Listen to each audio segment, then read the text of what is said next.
What the fuck is this shit?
In sincere enthusiasm, welcome weebs to the first and perhaps only Steins Gate Sunday stream live on Saturday. It is a Sunday in Japan, and therefore Steins Gate Sunday seems more appropriate. I am here with my contractually obligated stream of this game known as Steins Gate. I hope that you will enjoy this as much as I will. Fucking hell.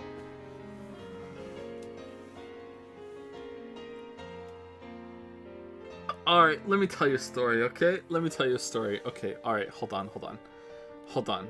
Let's get rid of the L core, alright? Let's get rid of the fucking L core. What kind of zoomers in chat don't know what the fucking L core is? Alright, let me tell you. Let me tell you about the journey I just went on here. Okay, can I go back to here? All right, cool. All right, let's watch it again. All right, hold on. Let me set up. I thought for some stupid reason. All right, I'm a dumb person. All right, I thought for some reason that this was going to be like an actual proper, serious, well-told story that just so happened to use anime as the medium. Okay, that's what I thought. That's what I thought it was. Okay, I thought it was like, oh, this is one of the good animes. This is one of the ones that doesn't have stupid fucking horse shit, and you know, end up killing God at the end or some shit like that. Like, I thought, oh, okay, it's gonna be serious, more mature. It's not gonna be some bullshit anime. And then, you know, I got the game running earlier, and then the fucking intro started playing. Well, I thought the music would stay on earlier, so, like, that's a thing that happened. Is it gonna start again now, or is it done forever? I cannot believe the anime... Here we go, alright. Let me turn it up.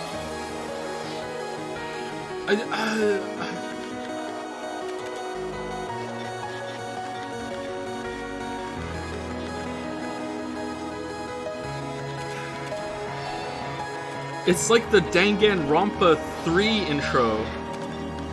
Do-do-do-do.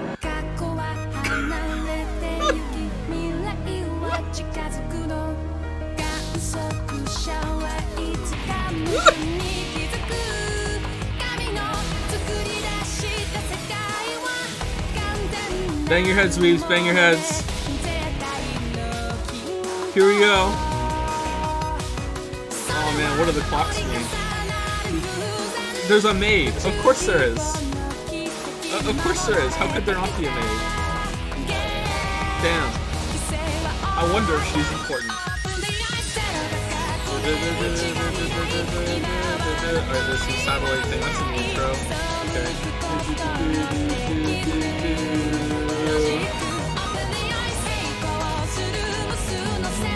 This is very Danganronpa.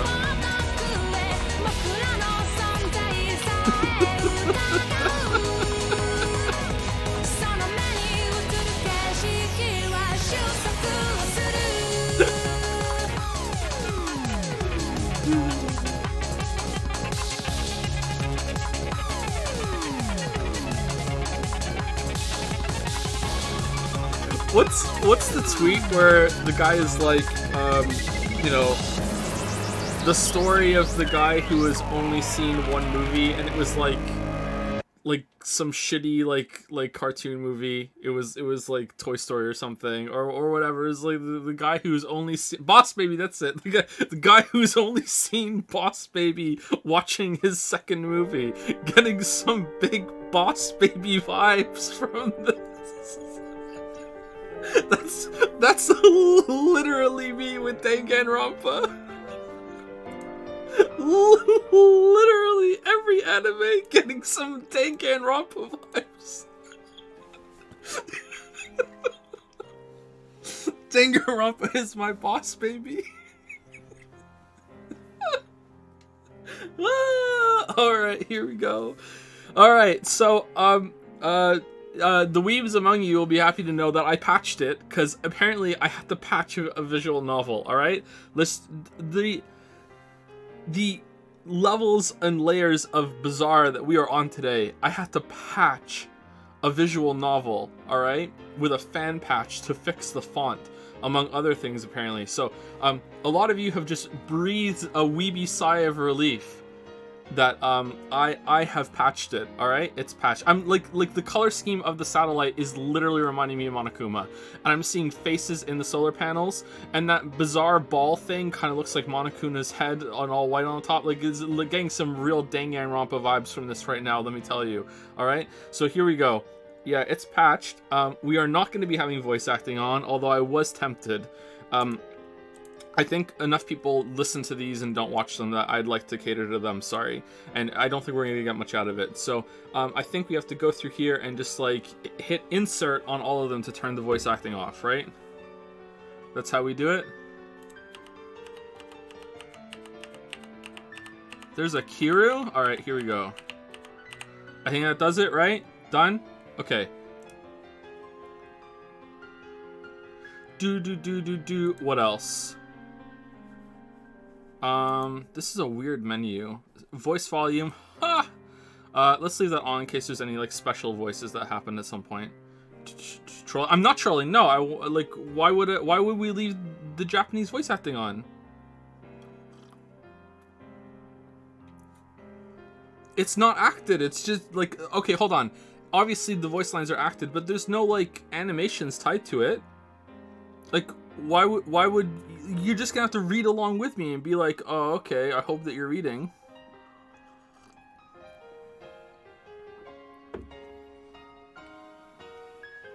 All right, let's do a poll then. Let's do a poll. All right, there's more resistance to this than I expected. All right, let's do a poll. Let's do a poll. We will vote. Do you want the voice acting on?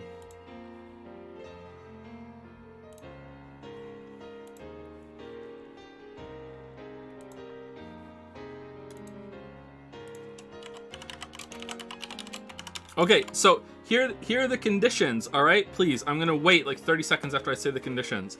If voice acting stays on, the only things I am reading out loud are the lines that do not receive voice acting, okay? I will say them, and as soon as the voice acting is over, I'm hitting the button or have autoplay on and it'll go through. That is it. I'm not reading over the voice acting, and I'm not reading over, like, I'm not reading it again after the voice is done, all right? So that's it. Like, that's all I'm going to do. So those are the conditions.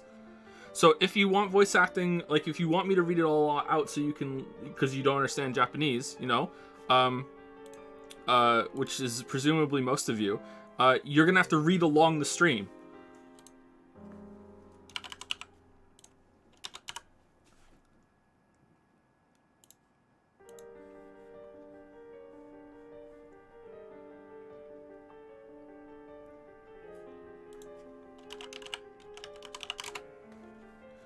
It's nice music.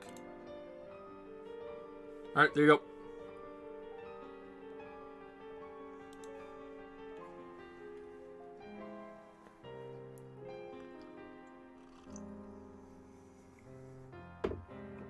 Oh, wow, No's winning. Cool.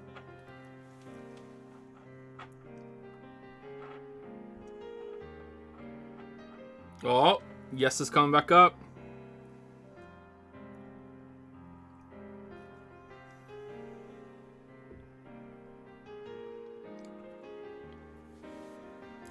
Do.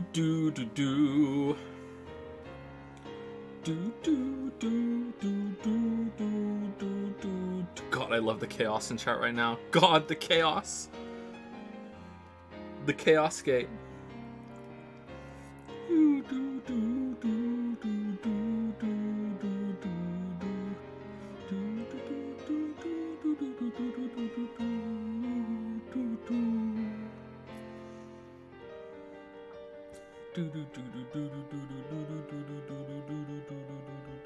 Okay, yes has 420 something votes, and no has 660 something votes. So like, I'm gonna wait like 10 more seconds, then I'm gonna call it. We don't have to go to the end.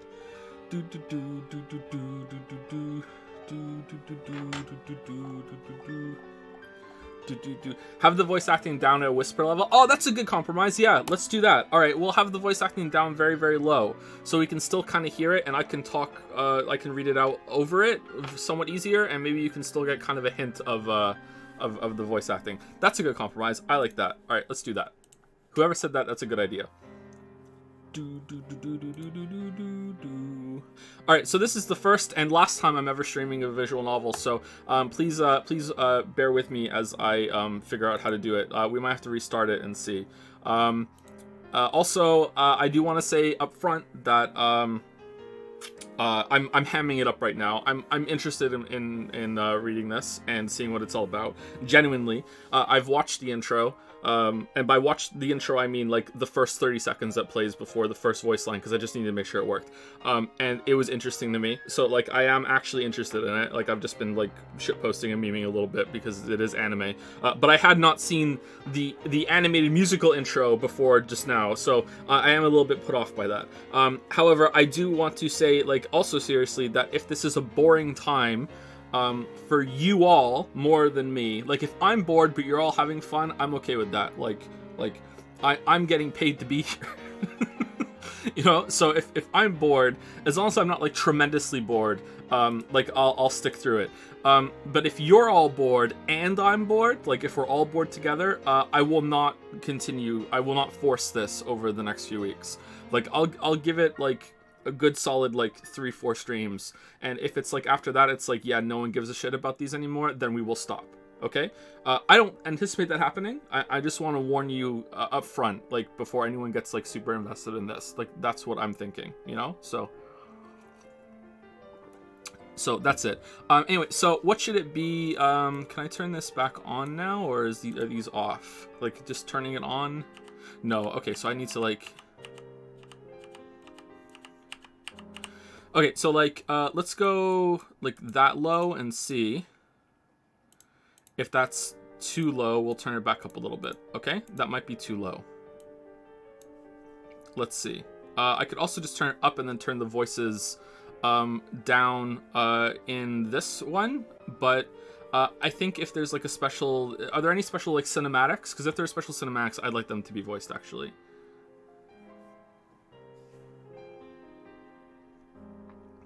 Make them different volumes for fun. That's controlled by movie volume? Okay, so let's just, like, cap them all then. Oh, God, it's like a Fallout 76 fake slider. God damn it.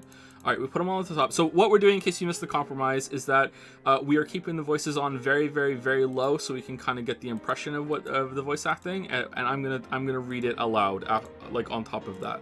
And we'll see if it's too awkward, then we'll stop, okay? We'll just turn it off. All right, movie volume's there. So I'll play back next line. Okay, that's fine. So let's see. Okay, let's do a test and see how that goes. Hopefully I can tweak it. Is there anything else that you guys want me to fix before we go into it?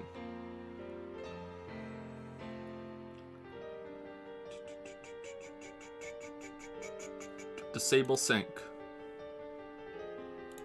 Okay.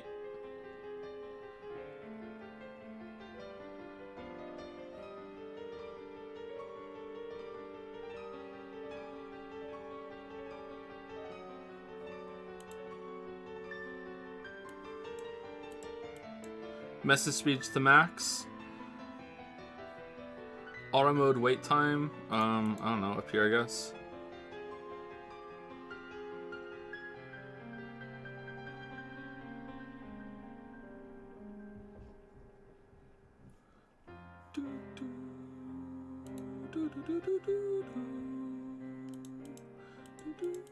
Oh. Okay, so I'm gonna start it, and we'll see if we can configure some stuff as it goes. All right, so here we go. We're starting Steins Gate. Steins Gate. Here we are. I'm gonna turn it up a little bit because it should be hitting like 30, and it's not. Wow, this game's quiet. What the fuck? All right. How is that compared to me? Like, can you hear me clearly over the piano? Like, blah blah blah blah blah blah blah blah. Steins Gate. Steins Gate. Gonna get down at Steins Gate. Alright, it's good. Alright, so here we go. First, there was an explosion. But even coincidence is part of fate's design. I'm not losing it. I'm perfectly sane. What I speak now is the absolute truth, not some childish fantasy. No matter how trivial something may seem, it has the potential to shape the future.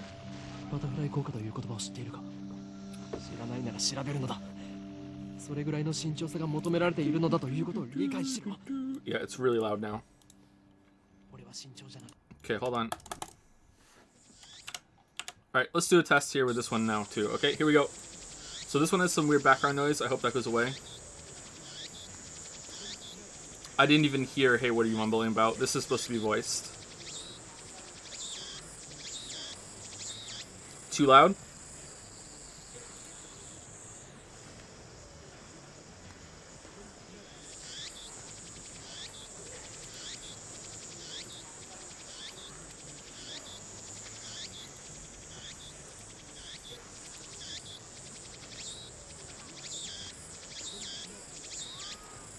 Okay, I don't hear her at all, pretty much. Maybe I heard the ocarina at the end. Hold on. Can I go to the menu?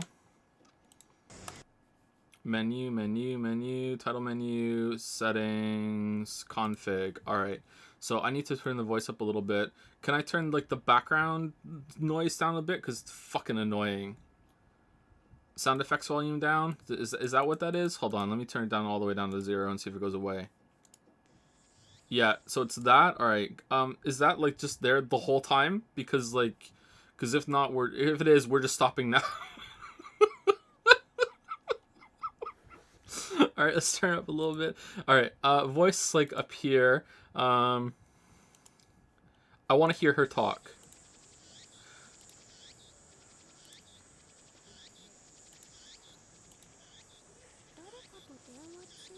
Okay, that's pretty good, right? Like, I heard that okay. I could talk over that just fine, and you guys could still hear it. Alright, so that setting is good for me. Now I just have to tweak how it is on OBS. Is it okay? That's fine?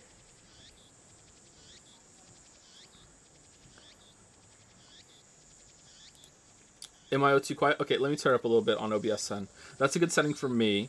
So I'll turn up a little bit, and we'll see.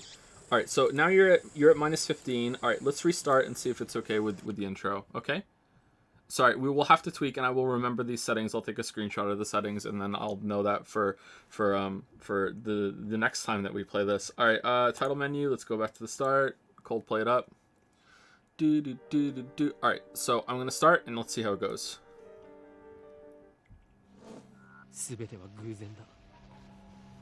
だがその偶然はあらかじめ決められていた世界の意志で。Part of fate's design. 俺はイカれてなどいない。至って正常だ。I'm not losing it. I'm perfectly sane. This might be a little bit louder than the rest of it. What I speak now is the absolute truth. 中二病の妄想なんかじゃない。Not some childish fantasy. No matter how trivial something may seem, it has the potential to shape the future.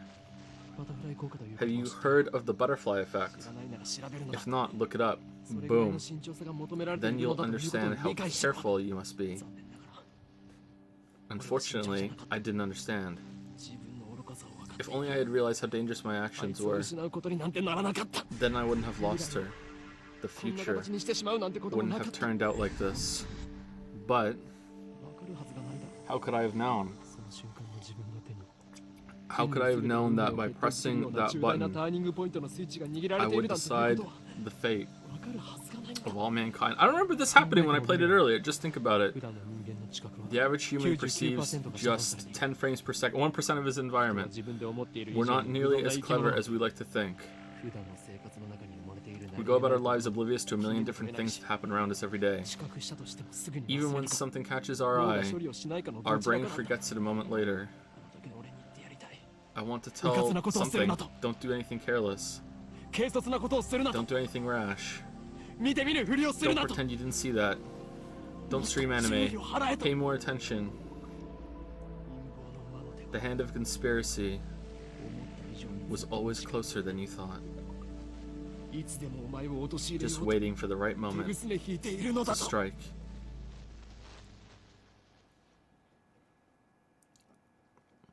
I must have hit a button and skipped to the... I remember seeing this. The universe has a beginning, but it has no end. Infinite. Stars too have a beginning, but are by their own power destroyed. Finite. History teaches that those who hold wisdom are often the most foolish. The fish in the sea know not the land. If they too hold wisdom, they too will be destroyed. It is more ridiculous for man to exceed light speed than for fish to live ashore. That's a good line.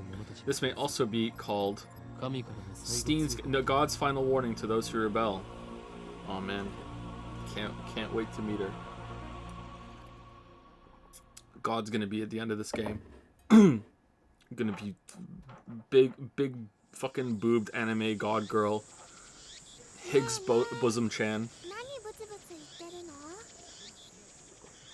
Alright, so that might be a little too loud actually. Her voice there.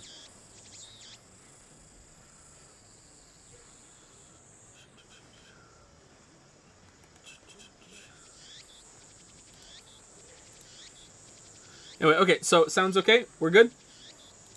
We're good? Alright, so we're finally able to start, which means it's time to thank some people. We're not gonna be repeating the intro, we're gonna be starting from here.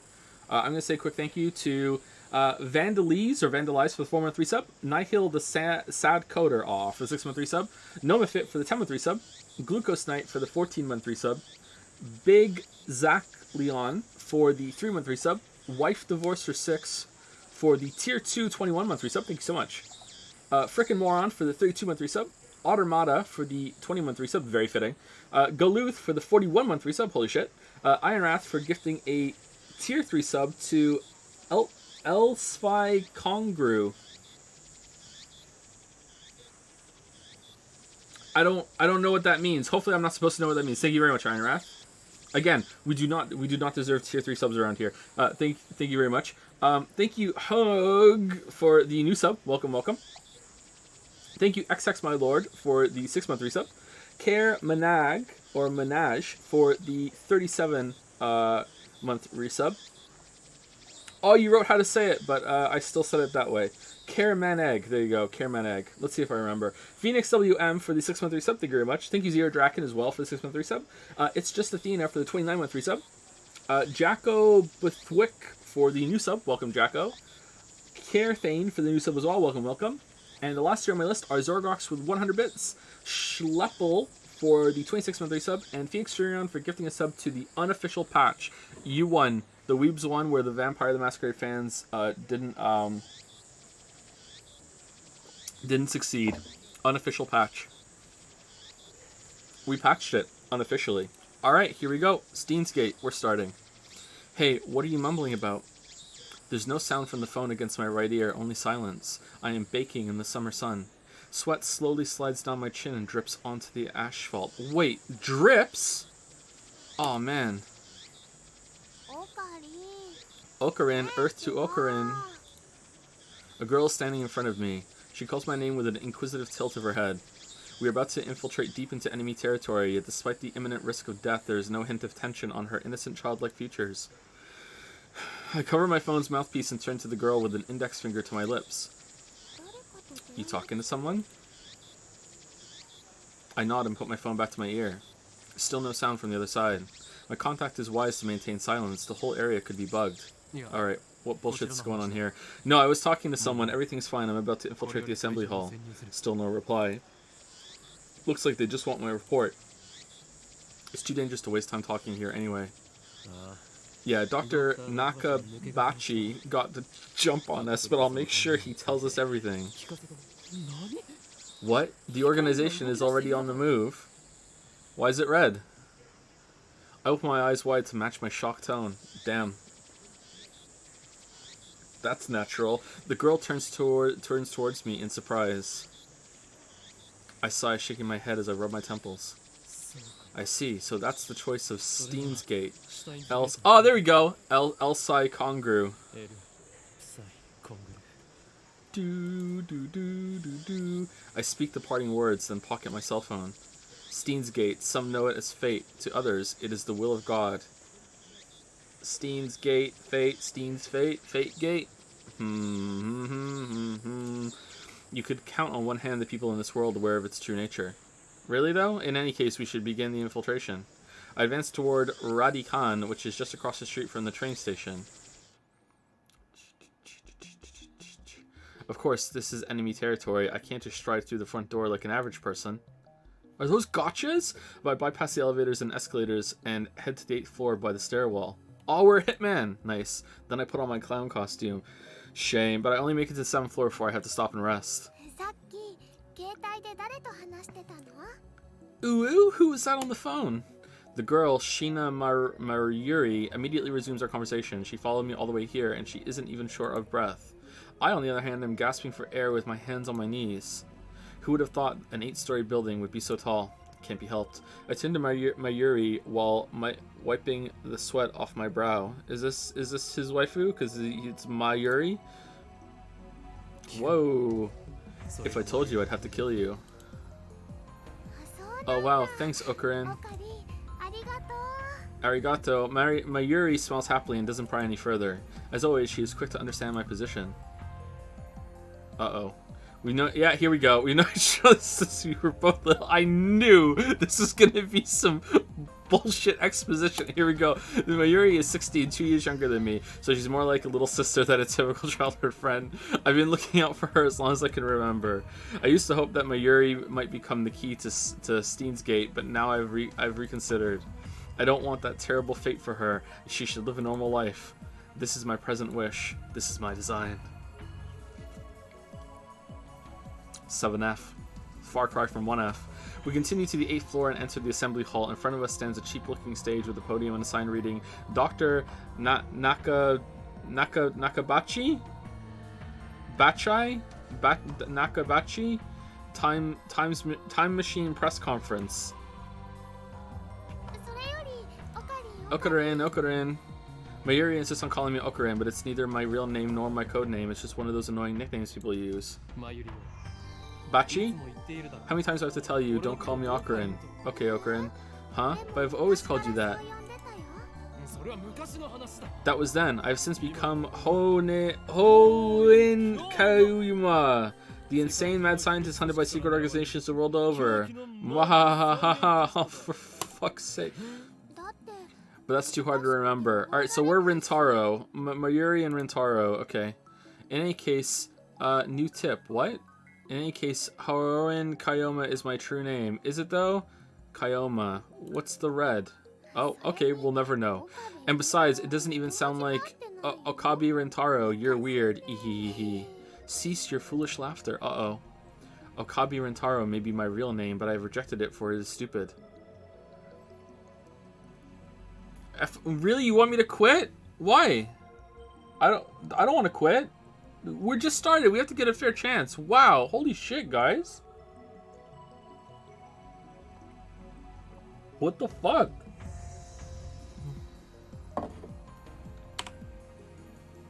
The name that describes one's true essence. Soul name.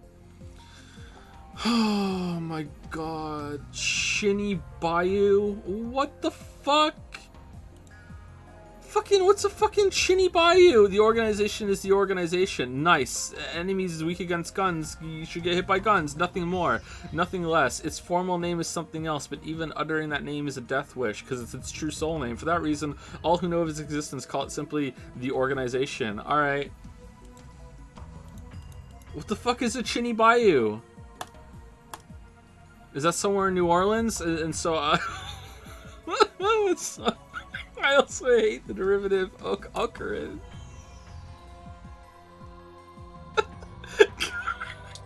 Come on, it sounds like that Elf Boys blue pipe thing. So Okarin. Oh, like an ocarina at night. So Okarin. So, can I see something? In one year and out the other. She's been calling me that for 5 years now, so maybe it's time to give up. What are we doing here? I have no fucking clue. I like your hat though. Wait, you followed me here without knowing why? Yep. She nods without dropping her smile. We're here for Dr. Nakabachi's press conference. We're standing in the assembly hall on the 8th floor of Radikan. It is here that the conference will be held. Dr. Nakabachi is an inventor. He appears on TV from time to time and has a few patents under his belt, but mostly he is treated as a curiosity. Press conference, but where are the reporters? Mayuri's right. I've scanned the entire hall, but there's no one who looks like a reputable reporter or cameraman. No, it was sent out like through the time machine, you know, like the this is happening from the future. The press conference is held first, and then the advertisements go out. It's genius. It's fucking genius. There are only about 10 of us standing in the hall, including me. Considering Nakabachi's moderate media presence and the fact that he claims to have invented a time machine, I would have expected more. Could this be the organization working its twisted influence? I twist my lips into a sneer. Are we a dick? I thought that Nakabachi was... I thought that Nakabachi was like me, a scientist fighting to overthrow the organization. But this press conference suggests other motives at work. Our enemies won't miss this chance. I prefer not to get wrapped up in his mess. Nevertheless, I'm interested in what he has to say. Alright, that's why I'm here, blowing an afternoon on my precious summer holiday. Mayuri ponders my utterance for a while before finally turning her head. Hey, Did you ponder my utterance enough? You rapped something. Is it his birthday too? No, it's a gun. I let out a sigh. Mayuri is known to not only make bad jokes, but to laugh at them too. Oh, man! She's always been special. Oh, what the fuck? That's not... Keep your guard up, Mayuri. I suspect this won't be a normal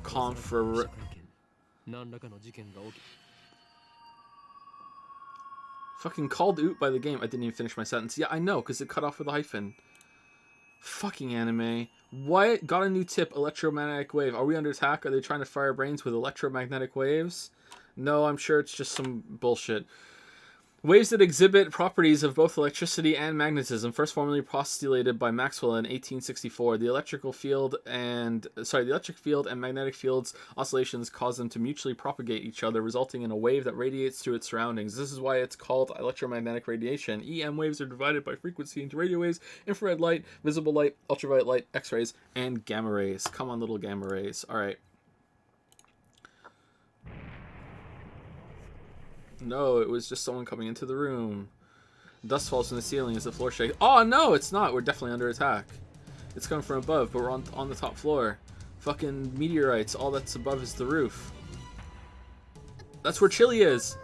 An earthquake? Is it magnitude 2? What does magnitude mean again? No time to deal with Mayuri's confusion. Something's not right about this. I bolt out of the conference hall and run up the stairs to the roof, ignoring the no trespassing signs in my way. The door's open. Upon closer inspection, I realize that the lock has been broken. I open the door and see a billowing cloud of black smoke. What the fuck is this? There's some kind of phosphorescent dust sparkling in the air. An explosion? First there was an explosion. I can't believe it. Was there really an explosion? My heart is racing. Damn, I don't know what to do. Should I run away? But why an explosion? Terrace. Oh, if this was a video game, there'd be a choice here. No, that doesn't fit. I mean, how do you explain that? What the...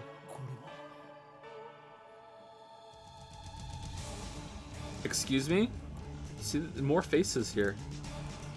A strange machine is sitting in the middle of the roof. It's huge, maybe 3 meters tall, and it looks kind of like a satellite. Did that thing cause the shaking just now? Who put it here? Was it Dr. Nakabachi? Is this part of his presentation? Did he land here? Like, impossible. Even if that were the case, how the hell would he get it up here? My head is bursting with questions. As I search for the courage to approach the machine, a throng of reporters and building staff bursts onto the rooftop. They look just as confused as I am. Please stay back, everybody. And then, a woman, who I assume is a staff member, appears to wave us back. The press conference will proceed as scheduled. Is she trying to hide something? Her response was unusually quick, almost like she's trying to keep me away from that device. I've got a nose for conspiracies, and this stinks of a cover-up. What are they hiding? Was that an explosion? What was that explosion? Sorry, I want to know, but I shouldn't risk getting any closer. I turn and leave. But not because I'm scared or anything like that. Oh man, this is just like, oh man. Like, are we him the whole game? I hope not. Staff members lead all of us back to the 8th floor. Just kidding, it's not a game. Mayuri is nowhere to be seen. She's not in the event hall either. I find her on the 7th floor. Several capsule toy machines are lined up next to a plate reading Birthplace of the Japanese PC. A vending machine that dispenses small toys at random. One cannot tell what the toy is before opening the capsule. That's pretty fun. She's gazing upon them with a wistful look. I breathe a sigh of relief, then take up my phone. It's me. I've got a bad feeling about this. Something's happening, and I have no idea what it is. Yeah, I know. Don't worry. I won't do anything to jeopardize the mission. El Sai Kongru. After I speak the words and hang up, I am able to wipe the sweat from my forehead. My sweat is cold. Half of me hopes something will happen. The other half fears the same thing. Sirens again? What the hell? I put away my phone and look back at Mayuri. She's standing. She's still staring at those capsule toys. She doesn't seem to be worried about the explosion at all. I can't decide if she's level-headed or just airheaded. Oh man, what are you doing?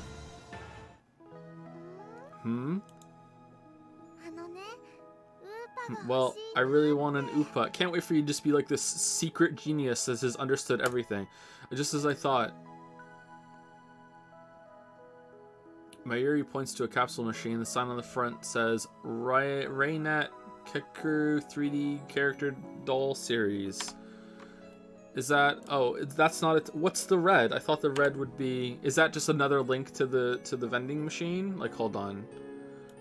Where's a new one? Organization. Okay, we're back at Chinibayu. If I go here, And I go hit F4 now. No, it doesn't come back. Alright. Whatever. Oh, okay. Fictional, otaku, fictional, popular you know what? I don't care. Really, Reinet Kakeru is a popular anime series with its own card game spin-off. Reinet access battlers to even hold international tournaments. Upa is a series' mascot character. It resembles an elliptical egg with limbs sticking out, like some kind of deformed dog. It's what they call an ugly cute character. High school girls find these creatures adorable for some reason. Last year, an ugly frog character was the rage. Its name escapes me, though. This reminds me of terrorist theme for Final Fantasy VI for some reason. Then go for it. I can't guarantee you'll get an Upa, though.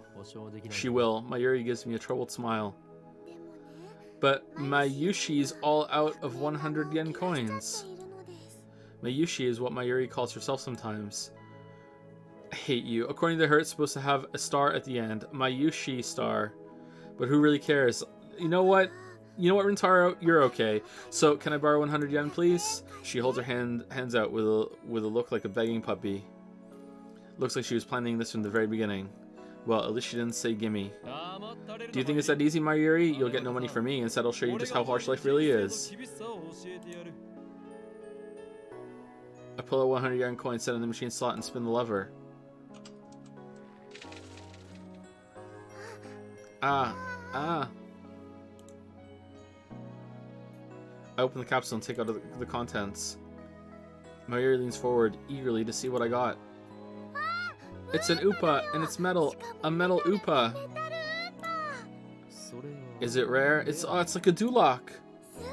Super rare. While I examine the metal Upa, a boy who is watching us tries his luck on the same Reinet machine. He also gets a metal Upa. Aw, a normal Upa. He looks at my... Are they all Upa? He looks at my metal Upa in resentment. Oh man, trade. I turn to see Mayuri's sparkling eyes also fixed on the Upa. Hey, high school girl, you're acting like a little kid. Humph. I give this creature metal to you, Mayuri.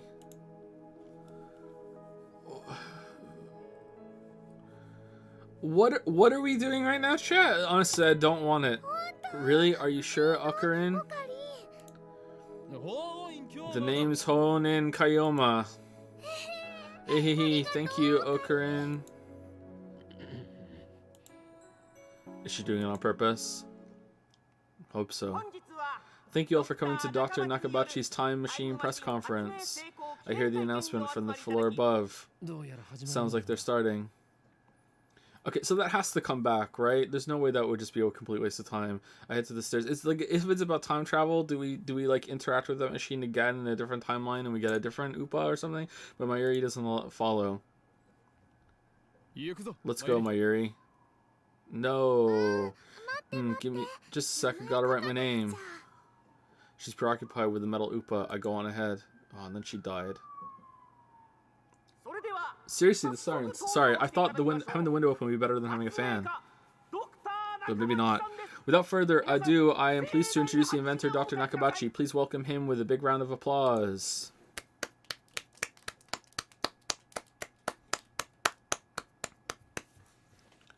Dr. Nakabachi enters the sparse applause. He walks up to the podium. He's already wearing a frown for some reason. I can feel his irritation from here.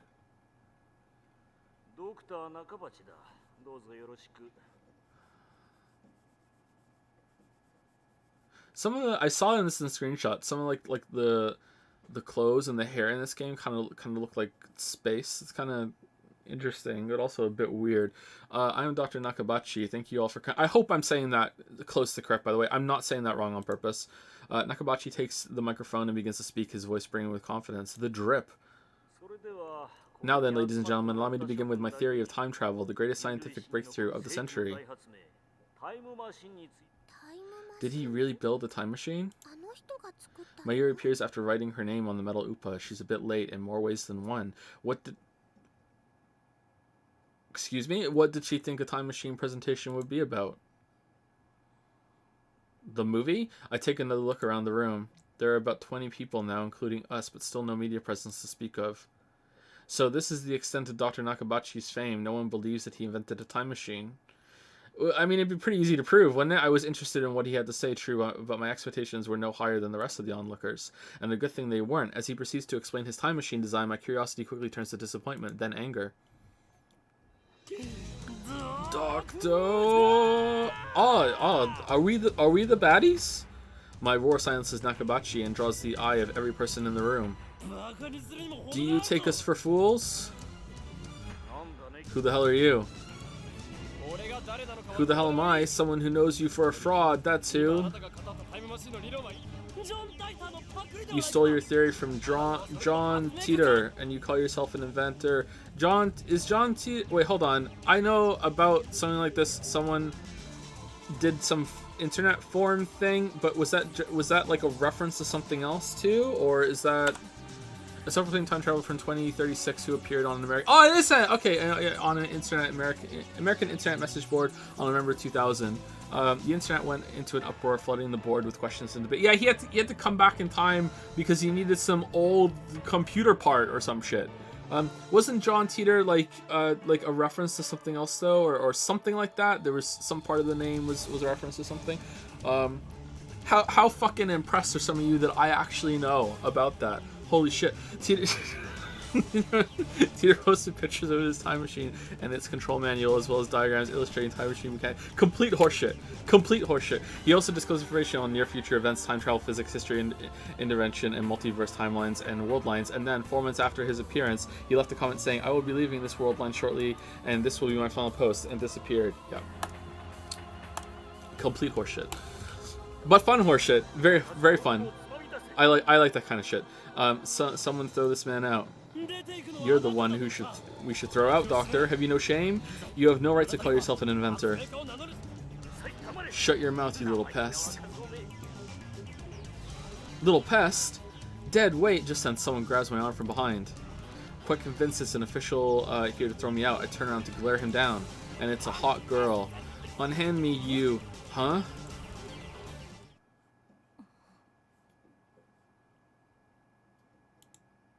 It's a girl about my age.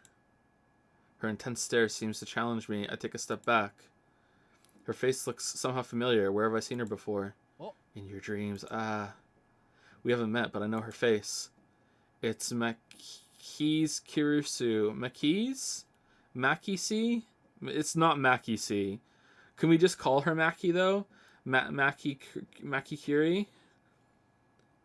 Maki's Kirisu? Makize. Makize? Really? I have to say Makize? I'm not going to remember that.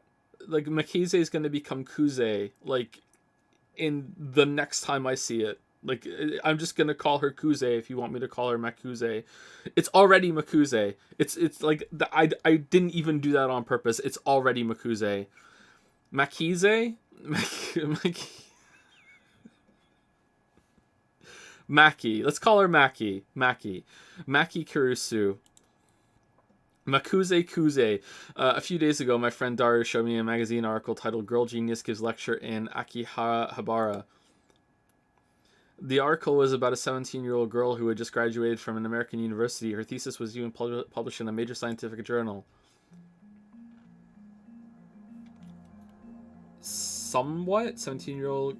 What do you mean somewhat 17-year-old girl? Kurusu equals Makize announced surprising thesis in the far eastern island nation. This thesis, even if it is impossible, each man's making to data is... What? Okay, fuck that. Girl genius, Maki Kurusu. I recognize the stubborn-looking girl from her photograph. She's even wearing the exact same scowl. Is that a scowl? That's a scowl! That's not the... What business could such a genius have with me? She takes a quick look around the room, then turns back with a stern expression. Could you come with me for a moment? What's with the attitude? She's obviously not staff, and there's no way that the... Is that meant to be a different color? Because it kind of looks like Maki would be working with someone like Dr. Nakabachi. Which means no. You're with the organization. Huh? The what? If their tendrils have gotten this far, then I've made a grave mistake. The eyes are a bit strange in this art style. Stop fooling around and come with me. Yeah? My outburst has already attracted too much attention.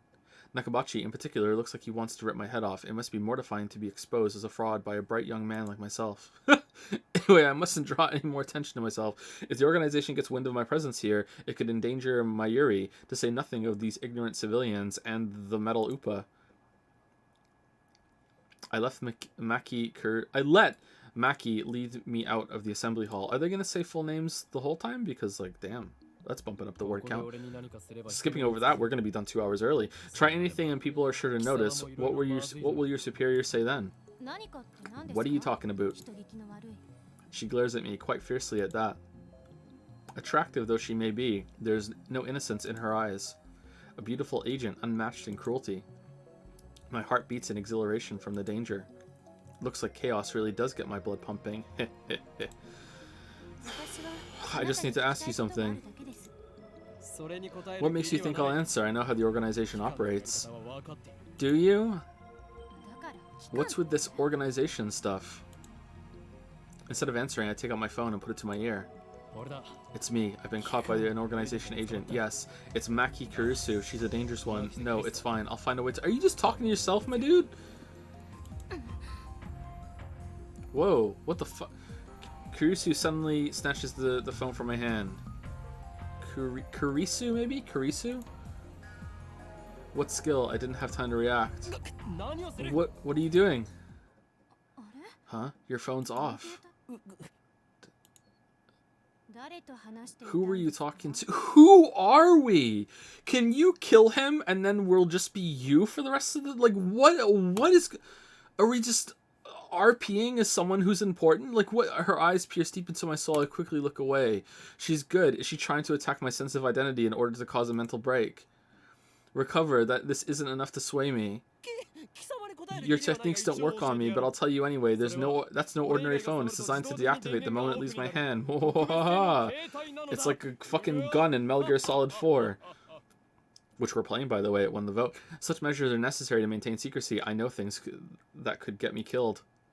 I quickly retrieved my phone and wiped the cold sweat off my forehead. Phew, that was close. So, you talk to yourself. Nice. Best girl. This is bad. Ordinary methods don't work on Maki Kurusu, the genius girl. On the contrary, she's the one psyching me out. Damn, looks like I'll have to make a tactical retreat. I could just find an opening. Suddenly, Kurusu steps up to me with a serious expression. She stares right at me, her huge eyes blazing with strength of will. Such fire, I can't look away. Could someone with such pure eyes really be an organization agent?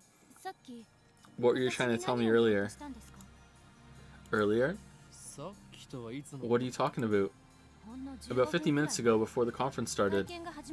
Nonsense, this is the first time we've met. Oh, okay. I was with Mayuri and that Upa toy 15 minutes ago. You were trying to tell me something, right? You looked really upset. Is this a trap? It does seem like one of the organization's dirty tricks. Alright, so future assholes was talking to her, but would this girl do something that underhanded? You look like you were going to start crying any second. Alright, the future's looking bright. Why? Have we met before? She seems sincere. That makes her even more suspicious. Pretty sus. That's right. Don't let her beauty fool you. Okay, we get it. She's beautiful. Alright? It's a visual novel. We can decide that for ourselves. She's a cold, calculating secret agent. If I show the slightest vulnerability, I'm done for. And how do you know my name? My knowledge has no limits. I'm a mad scientist after all. Genius girl, our next meeting shall be his enemy. What the fuck are we, man? How are we making fun of Mayuri for wanting a fucking toy when we're like, what the fuck are... Farewell. We're fucking Gundam. Like, what the fuck? I spin around and take off down the stairs, ignoring her call to stop like I'd listen to the enemy. Like... Damn, the organization. Is there even an organization? They must be serious if they're sending in agents like her. I run all the way down to the 4th floor and check behind me once I'm convinced Maki's not tailing me. I sigh, rubbing my temples. But I can't let them capture me yet. Well then, what do I do now? My mission was to attend the conference and evaluate Dr. Nakabachi's research. Now that I know he's a fraud, there's no real point in going back. I require sustenance. I must go to a place and acquire the food known as noodles. I guess I'll just go home. Alright, what about Mayuri? You're just gonna leave it? Wait, am I forgetting something important? Let's see now. What is it? Damn, I left Mayuri behind. I knew she'd be a liability. I shouldn't have brought her along. I was trying to prioritize her safety, but I got careless. I'll try calling her first. If she's alright, then I can just have her meet me here. With that thought in mind, I take out my phone. I turn it on. Receiving. And it rings just as I do. Huh? An email? It's not just a regular email. There's a video attached. And it's from an unknown address. I open the video file with some trepidation.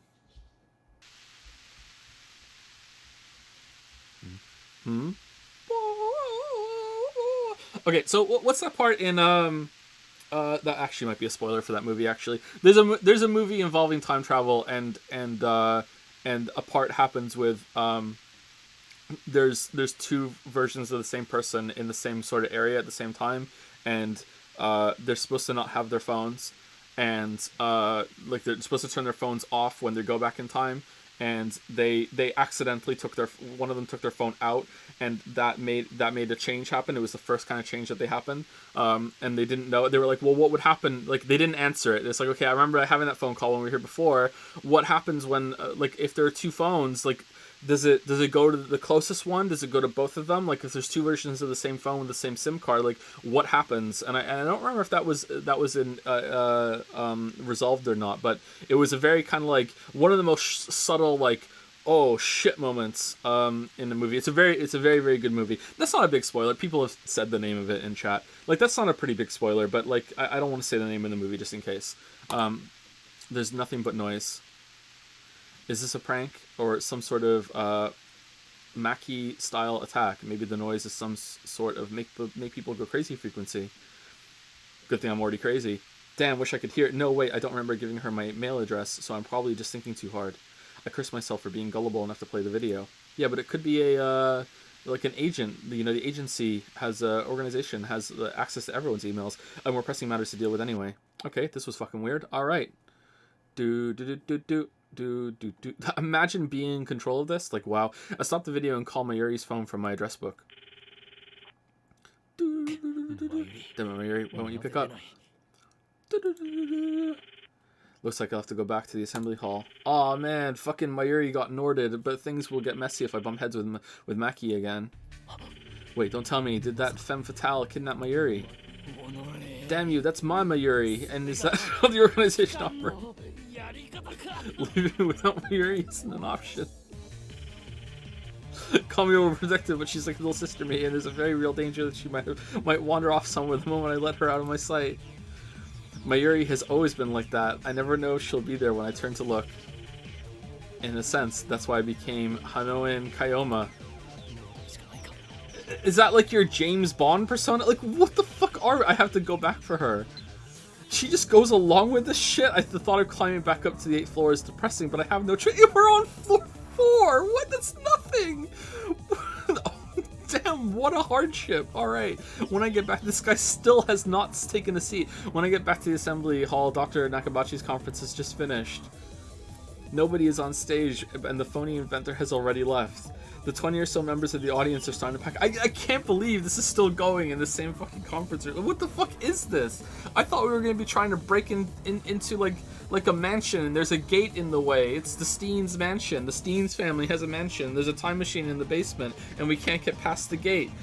Oh no, where's the gate? We can't break through it. Oh no, can we try climbing it? Nope, that's chapter 1 done. Climbing didn't work. Okay, let's go around it. Nope, didn't work. Alright, let's try and get the gate. Like, what the fuck is this? Why are we still here? I soon find Mayuri. She's in the corner looking lost.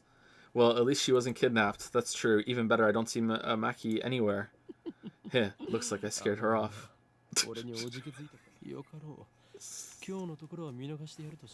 Sophia, I'll let her go this time. Is it common for anime to make the protagonist this type of character? Because this is fucking weird. Still, I keep my eyes peeled as I run up to Mayuri. Mayuri. Why didn't you pick up? We're leaving. Ocarin, my metal Oopa ran away. She turns to me with a forlorn expression. Ran away? What, it's alive? That's a little hard to believe. I think I dropped it, so it rolled away. I see, so she was looking for it. Not like it really matters. Forget about it, you can always get another one. No, they're super rare! No way, metal Oopas sell upwards of 10,000 yen online, you know? Wait, what? That's why it was worth that much? Think, Mayuri, where did you drop it? I don't know, that's why I'm looking, and even if we find it, you can't sell it, okay? Whoa, that 10,000 yen will fund my research. So it was 100 yen for a try, and I'm guessing that's like the equivalent of $1, like it's $1 a try. So this is $100? I said you can't sell it. It even has Mayushi's name on it. Thus begins our search for the metal Oopa.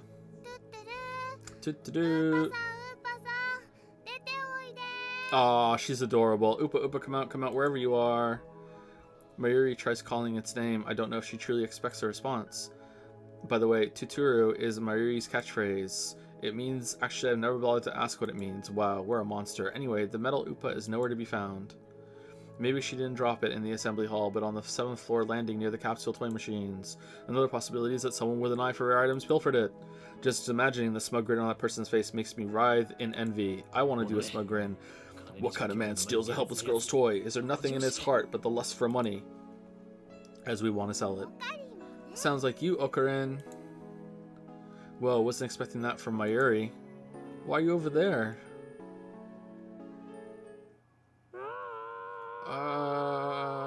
Alright, it's the metal Oopa. What was that? Was that a scream? I think so. Only the presenter and a few other people are left in the assembly hall. Including Mayuri and me, less than half the audience remains. Everyone looks at each other anxiously, startled by the scream. Even I cannot suppress a shiver. Ooh. First the explosion on the roof, now this. What's going on here? Mayuri squeezes my hand tight. Stay here, Mayuri. I take a deep breath, prepare myself, and head in the direction of the scream. Every day's great. Yeah, this seems like it's good. How are we still not leaving? Is this just the whole game? Are we just in this building for the whole? The echoes. I'm sorry, not a game. The echoes lead me down a dark, empty hallway on the same floor. I'm pretty sure it came from around that corner. I crouch down and turn the corner slowly, keeping my eyes and ears peeled for any sign of danger. And there, at the end of the passage, I see it. There's something on the ground. No, someone, motionless. Who is it? It's Maki. The clothes are familiar. It can't be. Is it Maki and she's dead and that's the thing that we see? Yeah, okay, there we go. Yeah, that's the thing we saw in the intro. Alright, so we were the person talking. Makes sense. And yeah, I saw a flash of red hair in the intro. Wow. Maki Kurusu. Her face is turned away, but I know it's her. The impertinent genius girl I just fought with 10 minutes ago is now face down in a pool of bright red blood. Sure it's not her hair? She's dead. No, but why? It was the fucking metal Oopa. Suddenly I realized that I'm shaking. I want to run away. I shouldn't have come. This is wrong. Someone killed Maki Kurusu. There's no other explanation. Who would do such a thing? Leon. There's no one else here. He can be the only one with red hair. Ooh, wait, was it pink? I twist around in shock. Some other men have followed me. And every one of them is ghastly pale. They must have seen the body. Call the police. A man cries out in panic. At this, everyone starts screaming and running away. I follow them, of course. There's absolutely no reason to stay here. Concern for Maki is superseded by my instinctive urge to flee. When I get back to the assembly hall, Mayuri is waiting for me with tears in her eyes. What happened, Ocarin? Is music too loud or is it okay? We're leaving. I grab Mayuri's hand and run. I race down the stairs trying to drive the image of Kurusu's dead body from my mind.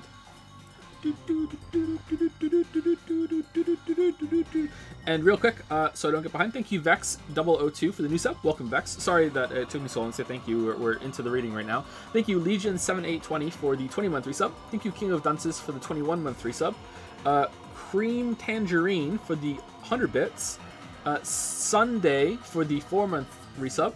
Vulp13 for the 4-month resub as well. Last Isis for the 3-month resub.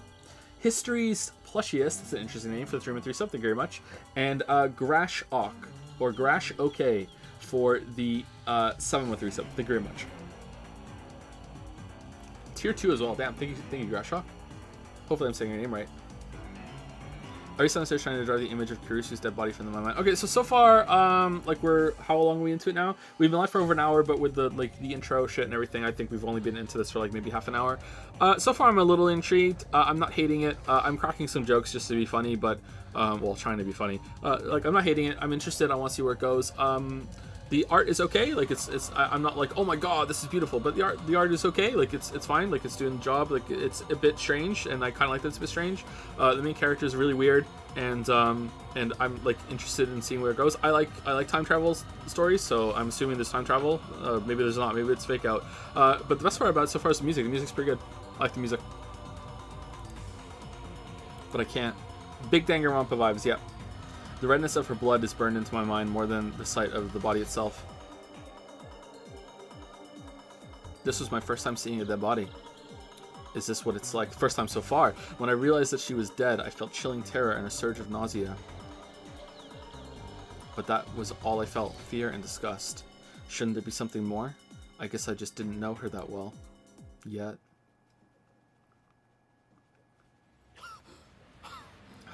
Ha. Getting some pretty big boss baby vibes right now. Dory, word, used here as a suffix, meaning street. Is this part of the unofficial patch? Because this is the fucking unofficial bullshit all over it. Okay. Street. Where's that pro ZD skit? There's no English word equivalent for this, so we left it in. So read this long fucking paragraph explaining that it sort of means friend instead. I finally stopped once we get out to the main street. Chiodori. My chest pounds, my breathing labored from running down the stairs at full speed. Hey, what happened? Do you look really pale? Mayuri doesn't seem to comprehend the situation. I guess it's because she didn't see the body. She's not even breathing hard. She looks slow, but she's actually pretty fast on her feet. Someone died. Can I use a gamepad? Because, like, I find it holding a gamepad a bit more comfortable than having my hand on the mouse. Can I do that? Eh?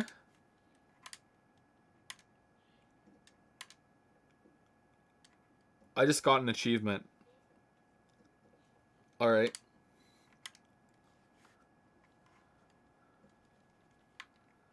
Is the cursor still on the screen for you all, or no?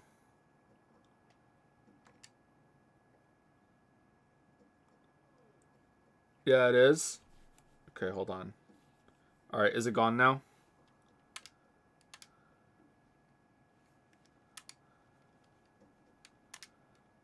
Eh? Alright, is this a puzzle?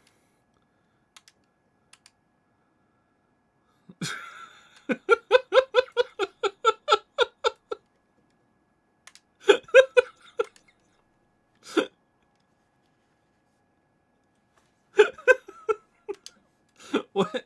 Isn't A to progress? Like, what? B, open. Oh, I can actually select shit. Oh, okay, I'm sorry. I didn't know there was choices in this. My bad. Sorry. All right. Okay. What are we trying to do? Change settings. Call ringtone, mail ringtone, wallpaper. Wow. Look. Damn the technology. All right. Let's go. Red blood. After that's legit. Yeah. We just saw someone die. Here we go. Red blood. All right. Can I just talk to her instead? I want to close it. Oh. Okay. I'm sorry. I take several deep breaths. I didn't realize there was a phone button. Sorry. The color of that blood. No. I don't want auto. No. Stop it. Okay. Maki Kirisu is dead. And I don't know who the killer is. Bing, bing, bing, bong. Sirens in the distance. I guess an ambulance will be here soon. Then the police will arrive, and this area will become a crime scene. But for now, the crowds milling through Akihabara have no idea what has happened. Everyone is going about their business as usual. The never-ending search for electronics, moe, and porn. Mo anime, mo problems. All right, how do I get to the index, the dictionary with the gamepad? Is it Y?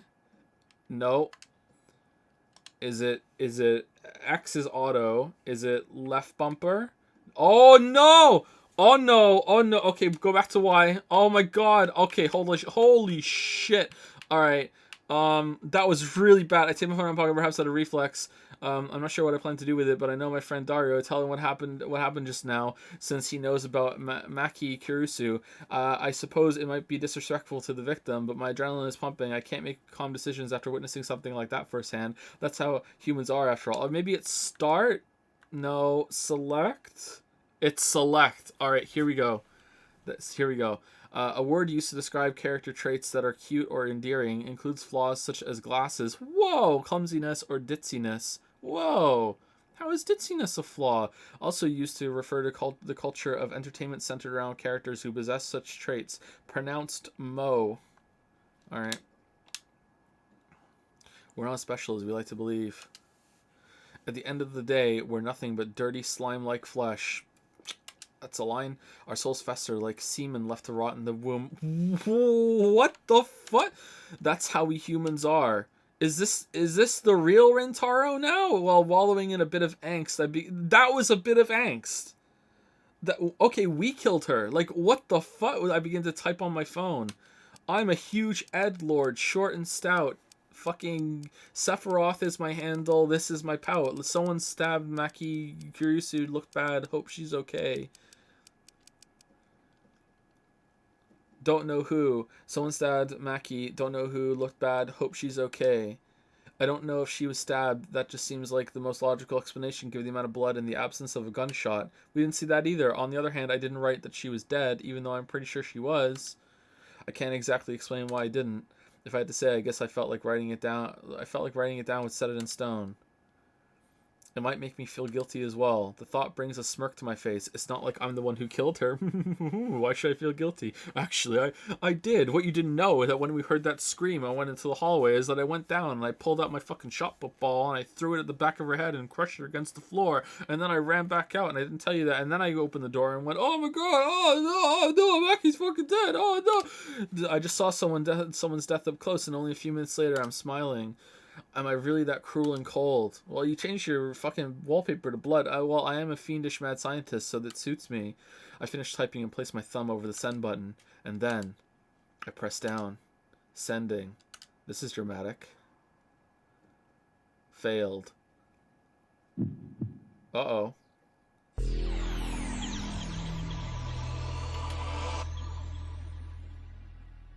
Eskel, is this normal? What? What was that? Wait, look around. They're gone. Summer break. Noon. The busiest street in town. Just now, thousands of pedestrians vanished into thin air. Is this a dream? Am I hallucinating? I don't know. But they're gone. I saw them vanish with my own two eyes. Maybe you just did like you shot in the air and then you did a 360 spin. I stand petrified, speechless and alone on the empty street. Desperate to find someone, anyone, I look up. Uh-oh. At the top of Radikan.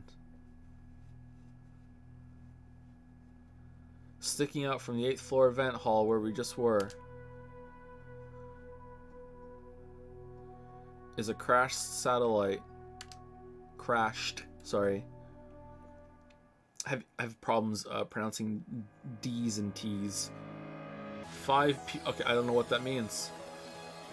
Oh, we get to see it again. Oh, okay. Do do do do do do do do do do do do do. It has its own power. It ruins. What?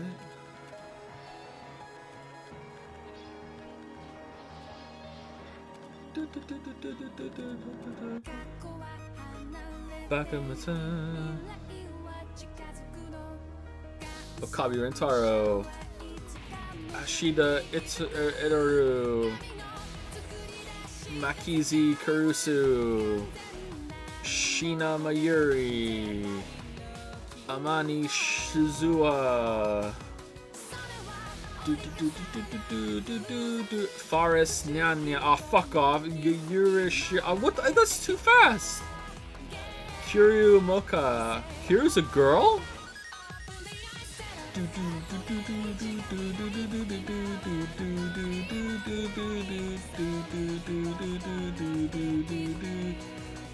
Oh, there it is. Okay. All right. Open the eyes. Some slime? Slime-like flesh or whatever? What the fuck was the slime? Oh no. This is a long story, isn't it? Oh god. Oh.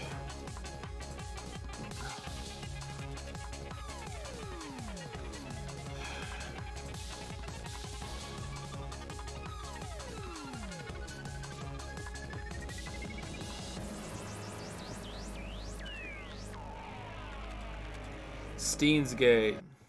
Alright. Time Travel Paranoia, Chapter 1. Got an achievement. Hey you, can you see us? Alright. Are we a cam boy now? Not sure. Thank you, The Rival Rose, for gifting a sub to Creepy Culture. Thank you very much. Thank you, Swamps, for the 9-month resub. Bongo Cat Feynman for the 13-month resub. Kind of topical, too. Thank you, Grino655 for the new sub. Thank you very much, Grino. Thank you, SCP Zuck for the new sub as well. Welcome, SCP Zuck. The Good Pierce for the new sub also. 3 new subs in a row. Thank you so much. Thank you. Welcome, welcome. Thank you, Dantero Seti for the Dante Rossetti.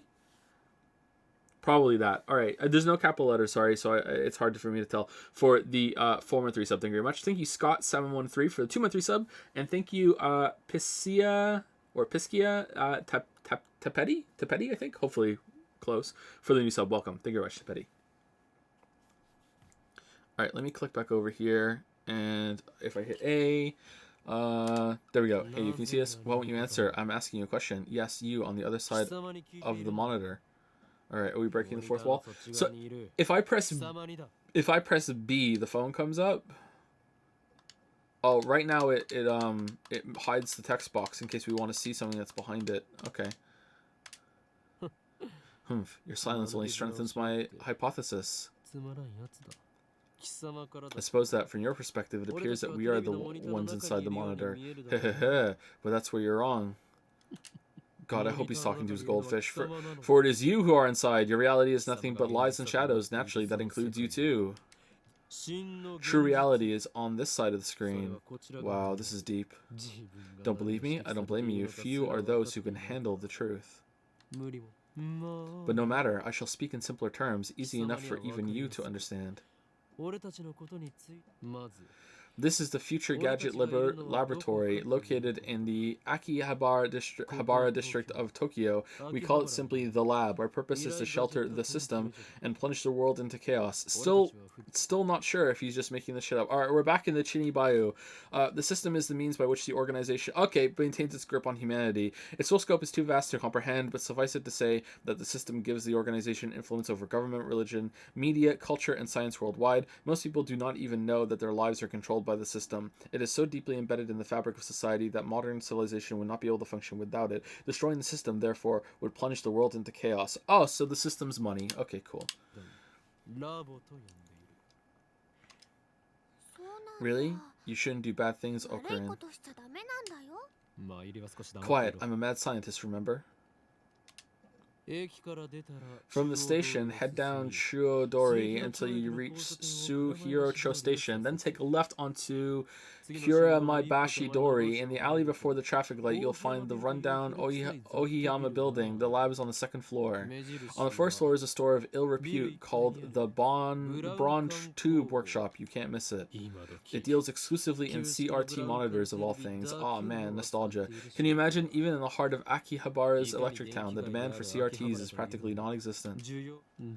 But the proprietor of the Bronze Tube Workshop, Tennoji, is also the owner of the building. That's how he can afford to maintain his ridiculously niche hobby shop even as land value continues to rise.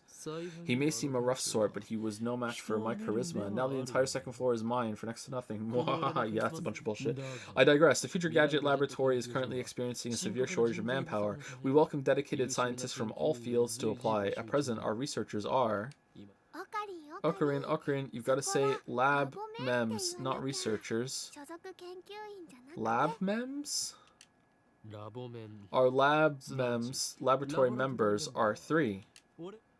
I am the founder of the Future Gadget Lab, lab mem number 001, the insane man scientist Honen Kayoma. Ocarin is cuter though. Cosplay. Next we have our resident cosplayer and only female member, lab mem number 002, Shinanime. She's a cosplayer too? Of course she is. An abbreviation of costume play, to dress up in costume, most often as a fictional character. People who cosplay are called cosplayers, which can be shortened to layers. What? Many cosplayers make their own costumes, but she can't cosplay as someone who's real, because then she would get fucking cospox. Tuturu, Kami Mayushi. I like making costumes more than wearing them. So she's a cosplayer, you know, enabler. A tremendously skilled hacker. Really? This needs an entry, or at least someone who claims to be one. The threat, my friend's a hacker, so he can easily find out who you are, often appears during arguments on the internet. People mockingly call the obviously non-existent hacker a haka. Alright.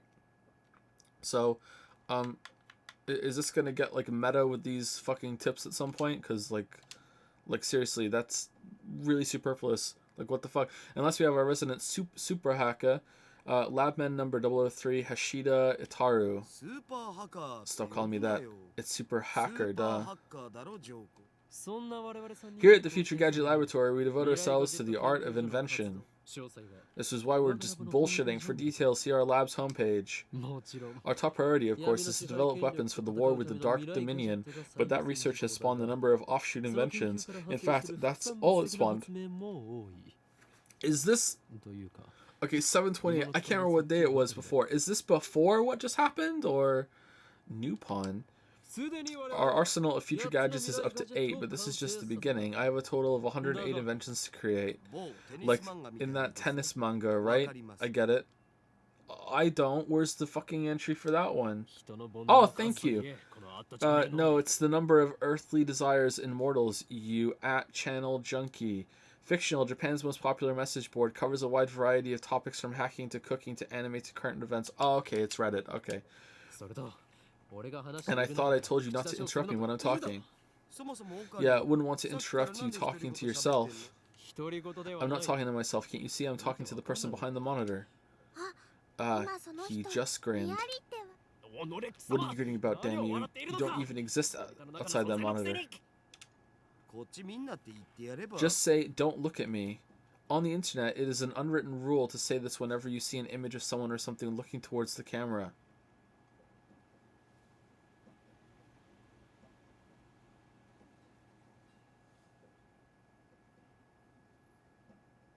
No. I don't think that's gonna work. It appears our attempts to communicate have failed. It's sad to see someone so deeply in denial of reality. Maybe they think we're in the game. I doubt it's even occurred to them. But aren't your 2D girlfriends the same way? A female character in an anime game or manga. That's different. Those girls are my wife.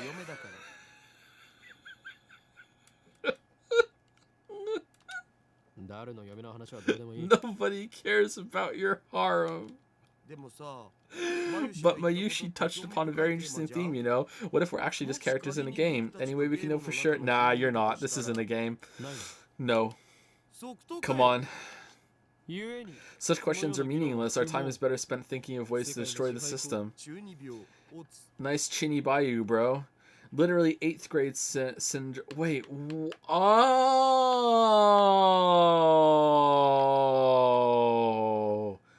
Oh, so anything that has under this is just made up bullshit in his head. All right. Okay. Literally 8th grade syndrome, a term referring to a mindset exhibited primarily by teenage males, also used as a derogatory term to refer to older people who still exhibit this mindset.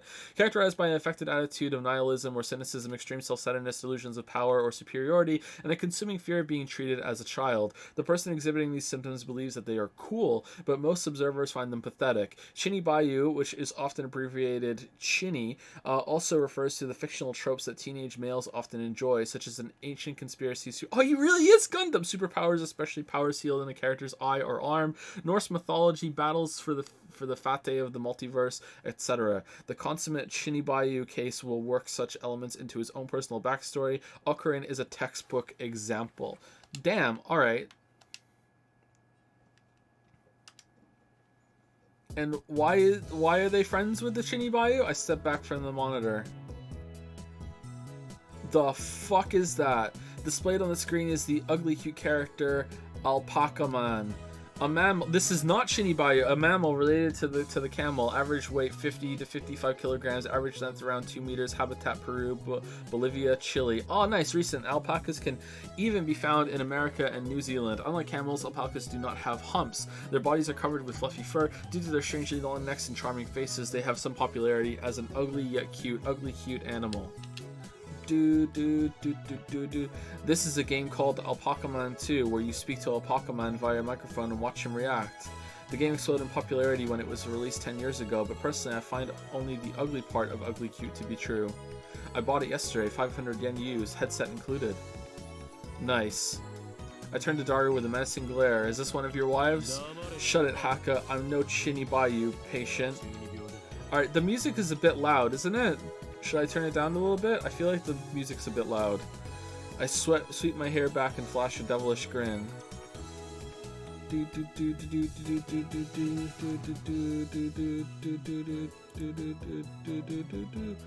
I save it? When did we saved it last?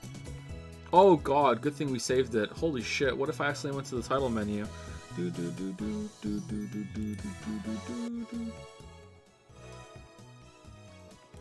There we go. Oh, what the fu- I spill my drink. I sweep my hair back and flash a devilish grin. I'm Honen, Kayoma.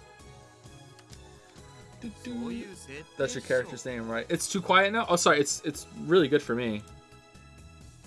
Sounds gonna be a little different for you guys.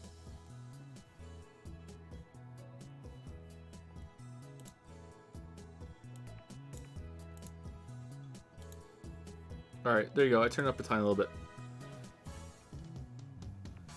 That's your character's name, right? Oh, Daru, your communication skills are beyond repair. I'll have you know that I go to a ton of offline meets and I'm always the life of the party. When members of an internet community meet in real life. Thanks for that. This fat bespectacled guy is my brother in arms and right-hand man, Hishida Itaru, nickname Daru. He's a hardcore otaku. You can always find him in front of the computer playing games and watching anime. A term for people with an obsessive interest in a particular topic, hobbyists, most often refers to fans of anime, manga, and video games, but there are also train otaku, military otaku, electronics otaku, etc. Grilled shrimp, boiled shrimp. He has 2D wives on whom he cheats with 3D maids.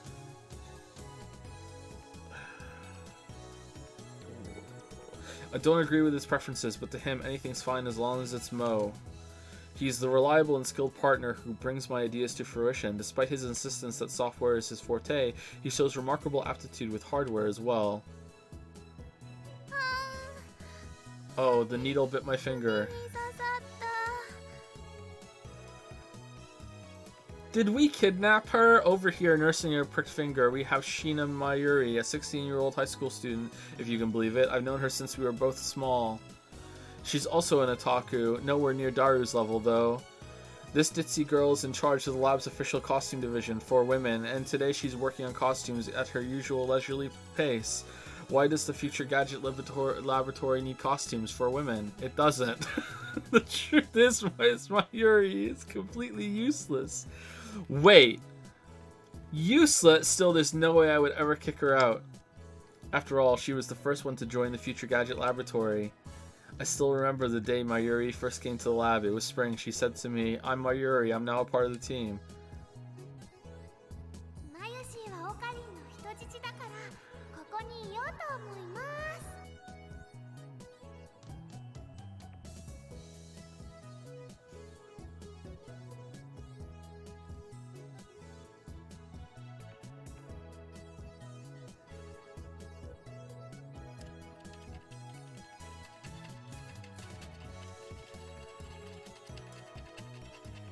Are we gonna see the scene later and she's gonna be like fucking like tied up and like completely fucking like crazed and she's gonna be like, "I'm your hostage" or something? Like, is our perception of reality fucking warped to shit through this guy too? Like, what the fuck is going on here? Mayushi is Okurin's hostage. I belong here.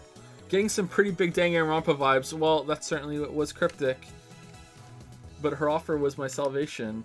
For she was the first to join me on my magnificent quest. She saved me from a solitary life on the run from the organization. I will never forget her kindness. Mayuri doesn't have to be useful. Wait, her being here is enough.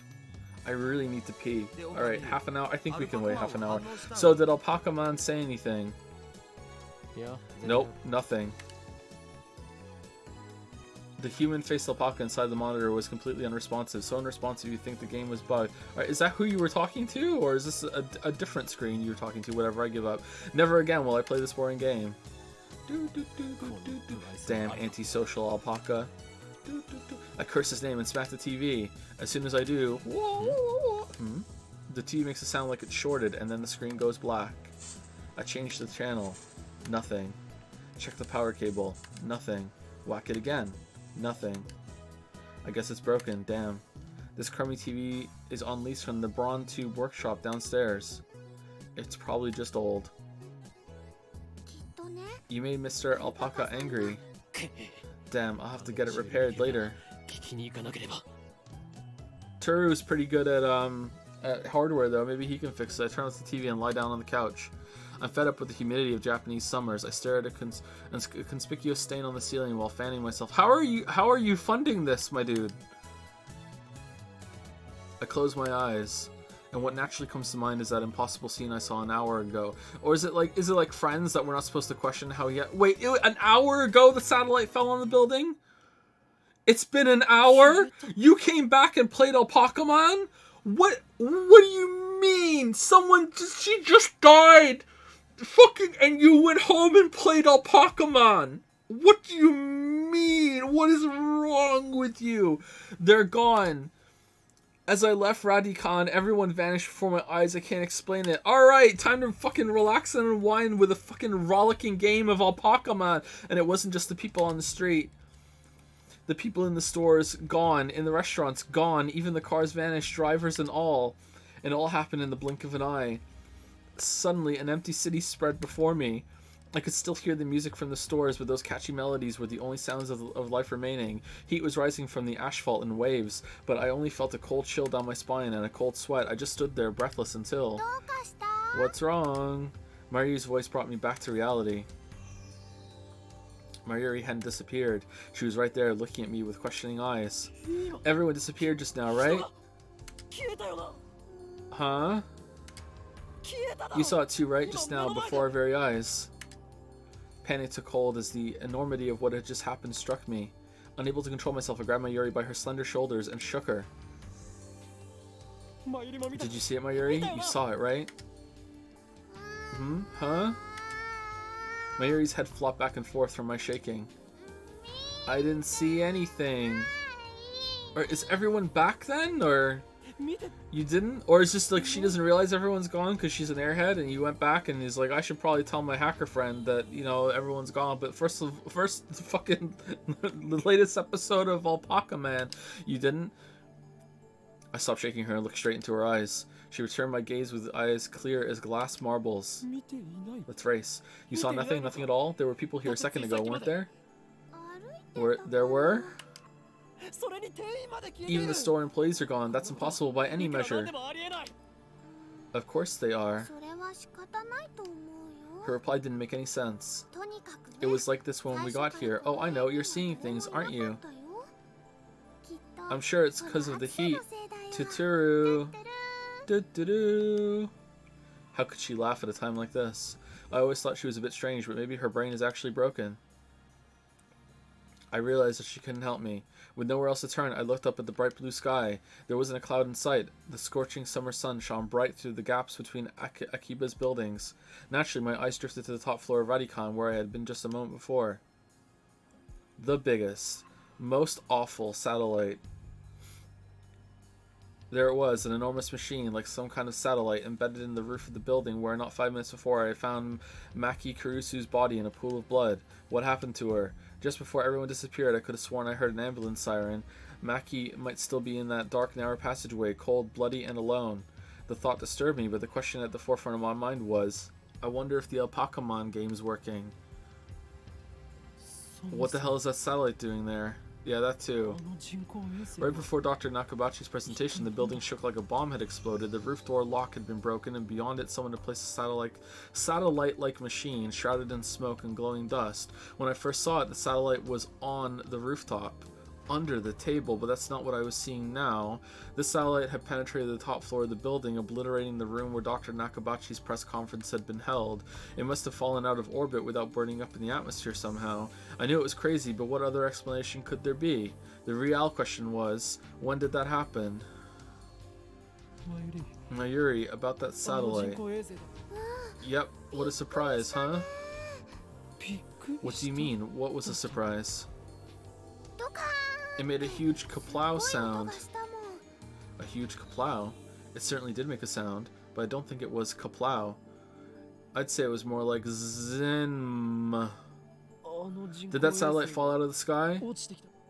Did it? Do you think any aliens were on board? Yes. Had I lost my mind? What I had seen didn't match at all with what Mayuri was saying. Suddenly, nothing seemed real. Had I dreamt it all? Hey, you two. Just then, a uniformed policeman ran up to us, his expression stern. What do you think you're doing here? This area is off limits. You have to leave. We're sorry. Ooh.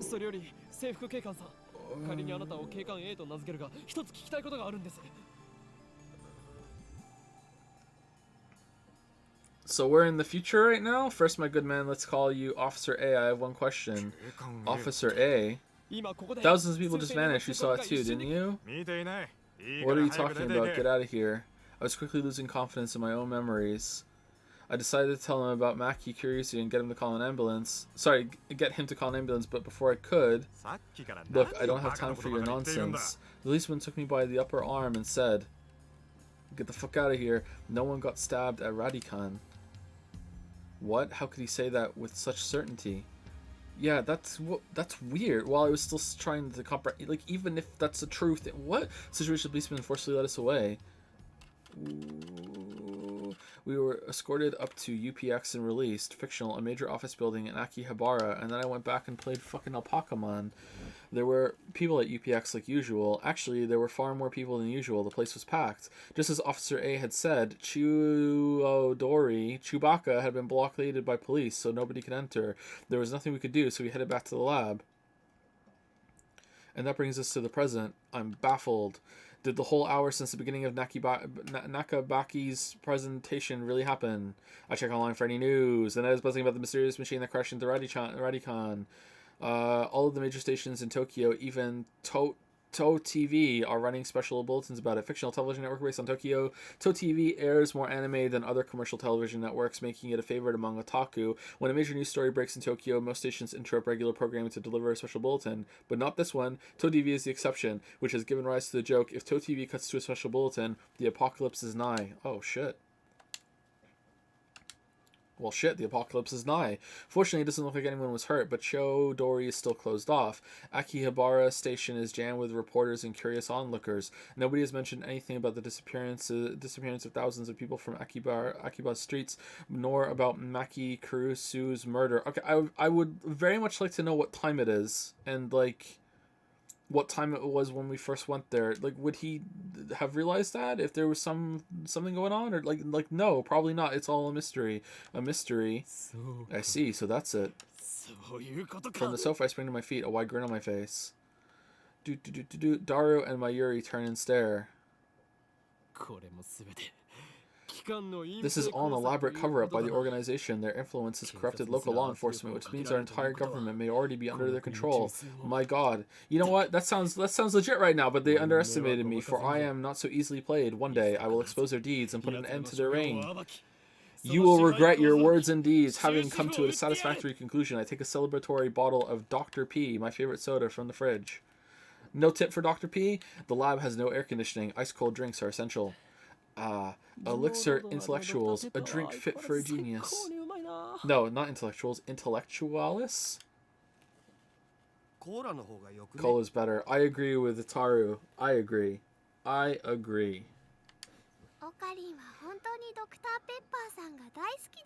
Okarin really loves his derpy. I pity the man who knows not the greatness of this beverage.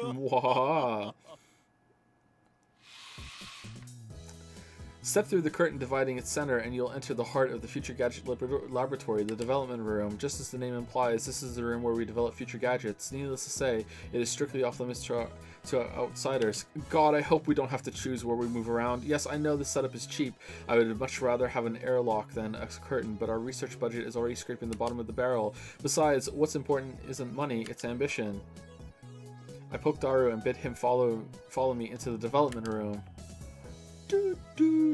All the windows here, oh, that looks pretty good. All the windows here are weather stripped with packing tape, so it's dim and hot, almost like a sauna. I've been wanting to buy an air conditioner for the lab, but there's no money for that. We're currently accepting donations. Upon entering the development room, I pick up the lab coat that's lazily draped on a chair and put it on. I always wear a lab coat in the development room for practical reasons as well as symbolic ones. Daru, however, refuses to wear his. Putting it on and taking it off is apparently too much trouble for him. He can't be bothered to do anything that doesn't interest him. It's men like him who give our generation a bad name. His lab coat, purchased from my own pocket money, I might add. Pocket money just sits on the shelf. It's never been worn and probably never will be. Daru, is the plan progressing smoothly? How many GME stocks do we have now? Buy more. What plan? Daru gives me a blank look. I sigh and turn his attention to the table in the middle of the room.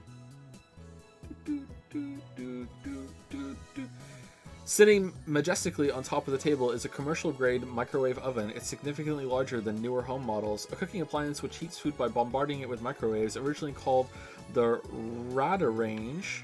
Was it? The microwave was invented when a radar technician... I know about this, actually. Yeah, this is a cool story about how they discovered this.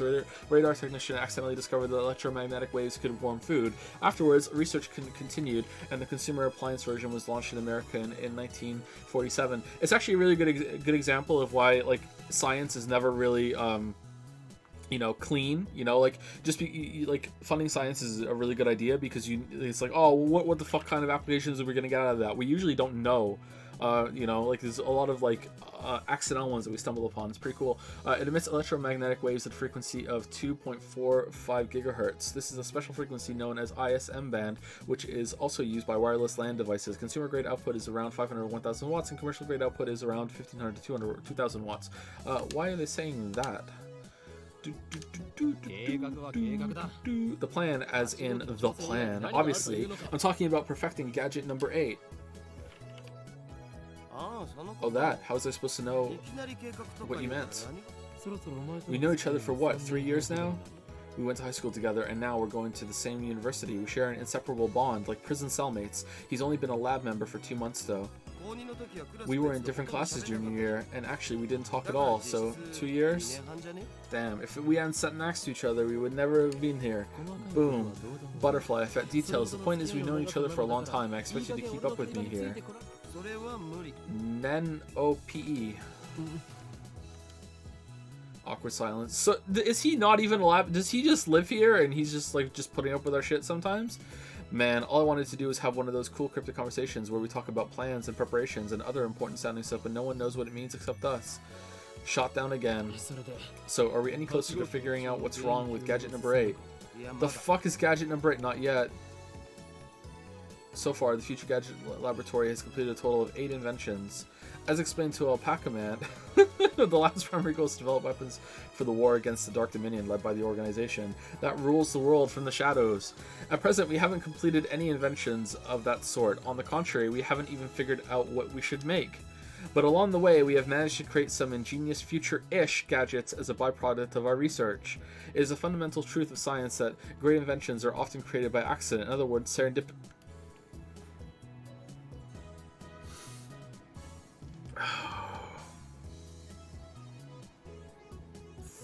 Fucking hell. The ability to discover something valuable when looking for something else. The microwave oven was born through serendipity. Allow me to introduce our glorious future gadgets. Gadget number 1, the Bit Particle Gun. Future gadget number 1, the very first future gadget, a toy ray gun with a TV remote jammed inside. You can change channels by pointing it at the TV and pulling the trigger. However, the only supported button is channel plus. No other buttons like volume are usable to turn the TV on. You must manually flip the switch on the TV. Its name is a reference to the classic Japanese robot anime Mobile Jacket Gunbam. Is there going to be one of these for all of them? Oh my god. Gadget number 2, the Bamboo Helicam. A CCD camera mounted on a bamboo toy helicopter. The camera is attached to the helicopter's fulcrum, allowing it to record aerial footage unpowered. However, the image is rotating at high speed, so you might get dizzy if you keep looking at it. The name originates from the sci-fi manga 22 Emon. I don't understand these references. Gadget number 3. Could this be Aura Aura? A lie detector based on what the fuck, respiration? Though it might be more appropriate to call it a sweat detector, you have to admit it's a pretty clever invention. Its name is a reference to the classic manga Juju's Bizarre Adventure. Alright. Gadget number 4, Mode Snake. An instant super humidifier uses electric heating coils to quickly boil a large volume of water. This generates enough steam to fill a room of 12 square meters, though it can only be operated continuously for a few seconds. It looks like a Claymore landmine, which appeals to military otaku. Its name is a reference to the stealth action game Metal Moa Solid Rising. Gadget number 5. Once again, I've made a worthless object by Gulp. Help, I married a flea. Created by combining a dryer and a vacuum. The dryer is operated by using the exhaust of the vacuum. Its name is a reference to the popular anime Lupin's the Third. Alright, that one I don't know. I don't know what that is. The Siolume Saber. Future gadget number 6, a red chemical glow stick with a handle attached, allowing one to grip it like a sword. Made possible not just with the Future Gadget laboratory hardware, but also with chemical knowledge. Inspired by Spark Wars, a series of epic sci-fi movies. I don't know that one either. Ghost in the Ball. A gadget created by arranging 12 6-inch CRT monitors in a sphere. Small CMOS cameras are installed in the gaps between the monitors, each connected to the monitor on the opposite side of the sphere. This attempt at practical optical camouflage is the greatest masterpiece among the completed future gadgets, but its sheer size makes it difficult to store.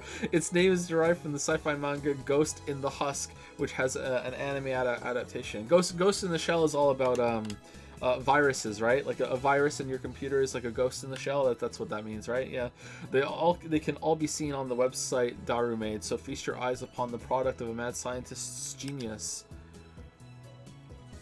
Anyway, our current problem is future gadget number 8, the Phone Wave, name subject to change. Phone Wave is a pretty weak name, so I've added name subject to change to the end until we come up with something better. For the record, it was Mayuri's idea, not mine. When a future gadget is completed, the three of us discuss what to name it. I prefer names based on mythology, or names with hidden meanings that need extra explanation to understand.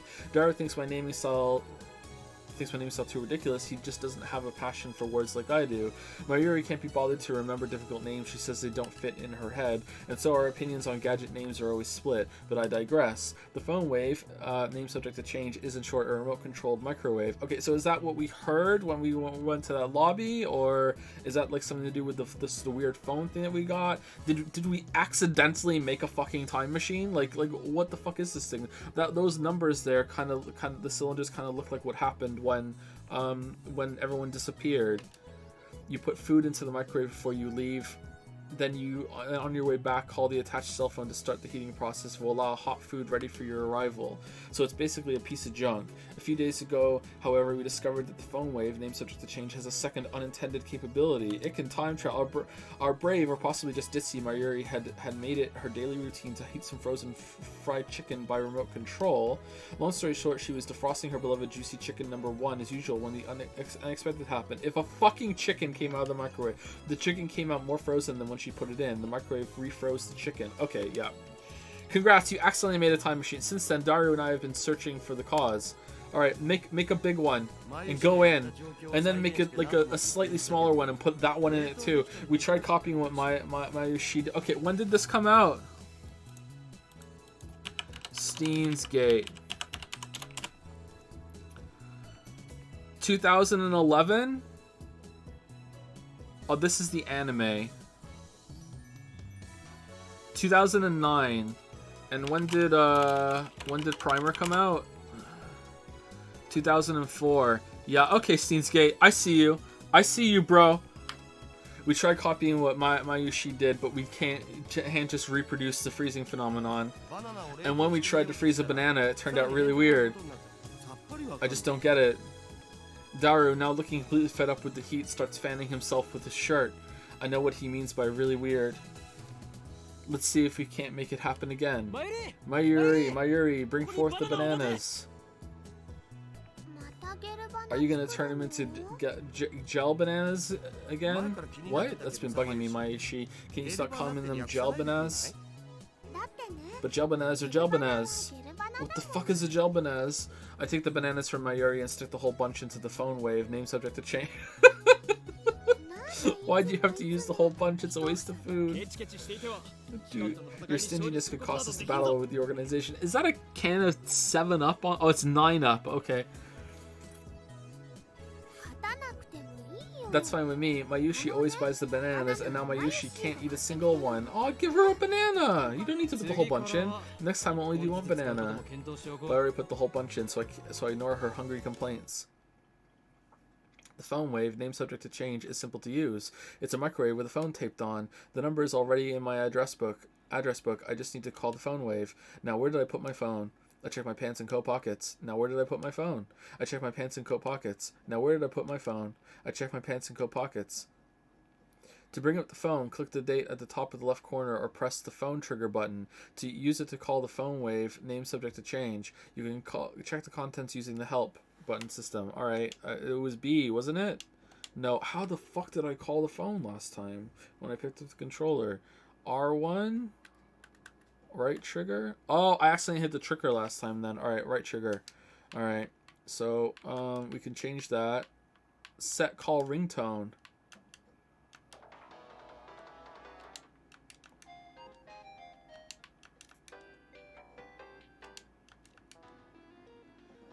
Do. Gate of Steiner. Yeah, sure. Set male ringtone.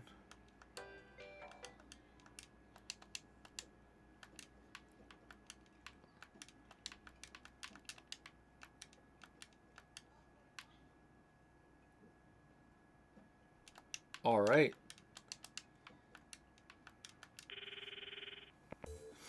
I'm connected. Hello, this is Phone Wave. Name subject to change. This is the voice of Mayushi Guidance, the system Daru programmed to operate the phone wave. Do you hear Mayushi's voice? Be quiet, I'm trying to listen. You can operate the timer from this menu. After pushing the number button, please enter the heating time in seconds. For example, press it's pound, isn't it? Pound 60 for one minute. For 2 minutes, press pound 120. Entering the command properly will cause the phone wave, name subject to change, to function like a normal microwave. Instead, we're going to deliberately mess up and enter 120 pound. No, we're not. You can't tell me what to do. When I entered the command, the phone wave, name subject to change, starts with a low hum. Won't this just warm it normally? Crap, I messed up. I immediately shut it off. Let's try again. This time we're going to ignore the guidance and enter 120. Crap, I messed up. Let's start over. Crap, I messed up. Aww. That should do it. This method was originally a simple mistake on Mayuri's part, but it somehow starts the freezing process. The phone wave, named subject to change, comes to life. The turntables begin to turn. Nice turntable, right? It's even spinning backwards. Backwards? I never noticed that. That might be might have serious implications if we look at quantum critical behavior driven by Hund's rule. The rule. Oh, this is not Chinibayu. The rule governing the placement of an atom's electrons. Orbitals of the same energy are each filled with one electron of the same spin before any are filled with a second. Also known as Hund's rule of maximum multiplicity. Okay. I'm not even going to pretend like I understand like atomic shit, like I understand like the theory and some of the concepts, so you know how like they're in orbit and shit, but like just no fucking way, like no, I'm not even gonna pretend to understand that shit. Yeah, no, not Hund's rule. No. Okay. The three of us wait and stare at the spinning bananas. After 120 seconds pass, the microwave chimes. Mayuri takes the bananas out. Gel bananas are ready! The bananas have become not bananas, gelatinous blobs coated with thin membrane. Oh my god, who goes in the machine? Oh no, there was that flash of the green. Oh, do you just get covered in bananas at one point? Oh no. Okay, so these are just becoming like unripe. Okay, so that makes sense, but like what the fuck?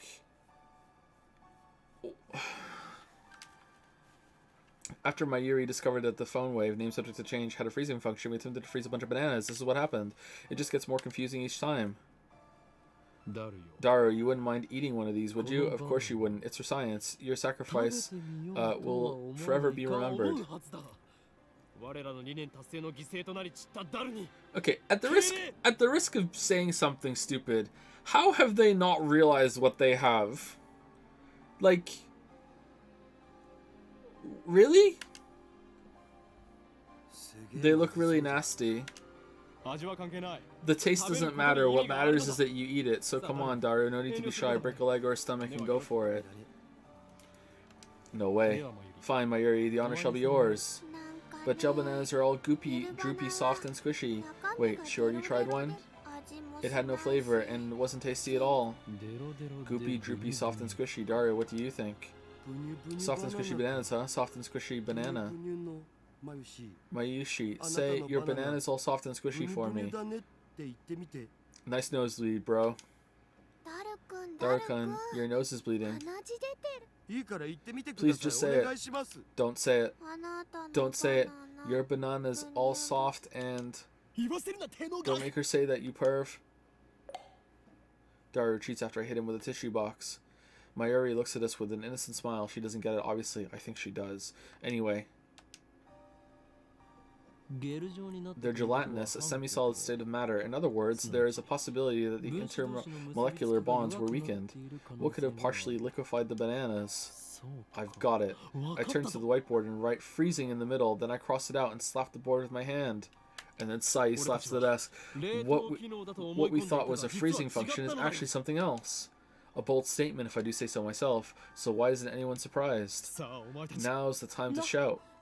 What you say? Come on, don't be shy. Ooh, what you say? The reactions are pathetically weak. Mayuri probably didn't even understand half of what I said. I think she did. We already knew that. Oh. The problem is we don't know what it is doing or why it's doing it. Haven't you watched enough anime to just intuitively figure this out? If it's the opposite of freezing, then couldn't it be thawing them? What a silly question, Mayuri. What you're describing is just a normal microwave. Then what is it? We don't know, and that's the problem. He's right, to be honest, I haven't a clue. In any case, there's nothing we can do about it now. It's time for Dario and I to head to Daiburu. Fictional, a skyscraper with offices and a commerce center that opened alongside UPX in 2003, connected to UPX by overpass. There's going to be a seminar at ATF and we have to be there. It's part of our studies at Tokyo Denki University. Fictional, short for Akihabara Techno Forum, a meeting hall located inside Daiburu.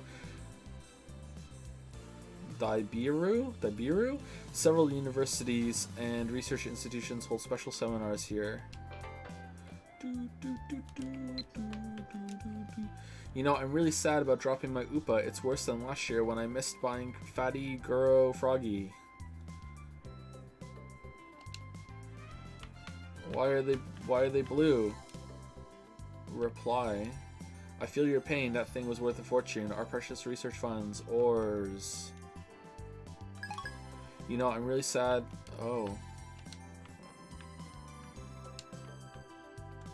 Let's call the phone wave. No. Who's Lukaku again?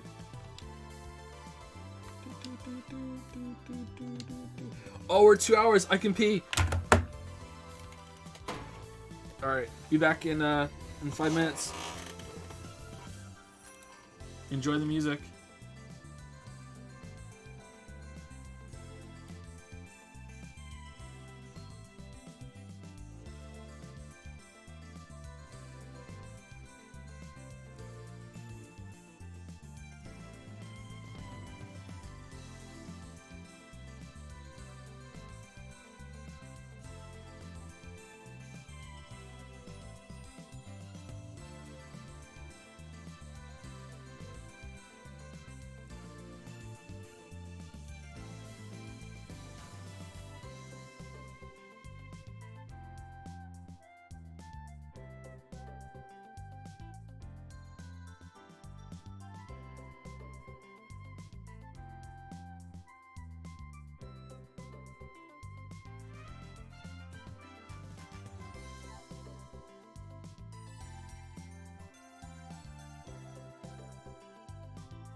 Is he planning on finishing this game? No, this is not a game.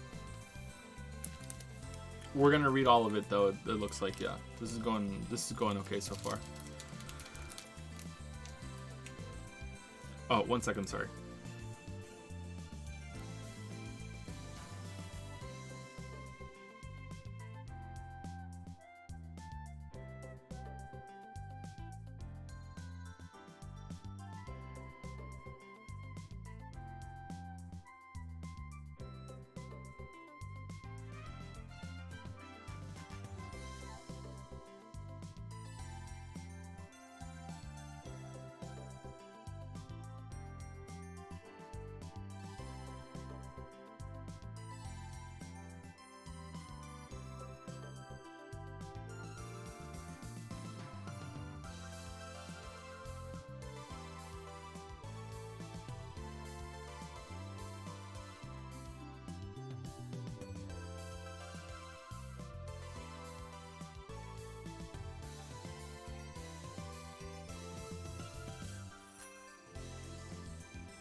Okay, sorry about that. Thank you to all the gold for the 100 bits. Thank you very much, all the gold. And thank you, Soups. I meant Soup. Soups with the 3-month resub. Thank you very much, Soups. Okay, so I'm intrigued so far. I want to know what's going on. I want to know how the satellite was on the roof before, but now it's like crashed into the building, and it seems like there was some sort of evacuation. I'm thought that we'd like jump forward in time and something happened when we hit our phone, but now I'm thinking if it's kind of like there's some sort of like parallel universe or parallel timeline sort of thing, and that we moved over to a different one, that instead of it like crashing gently down on the roof, it just like slammed into it, and there was like an evacuation in the hour that we spent in the first one or something like that.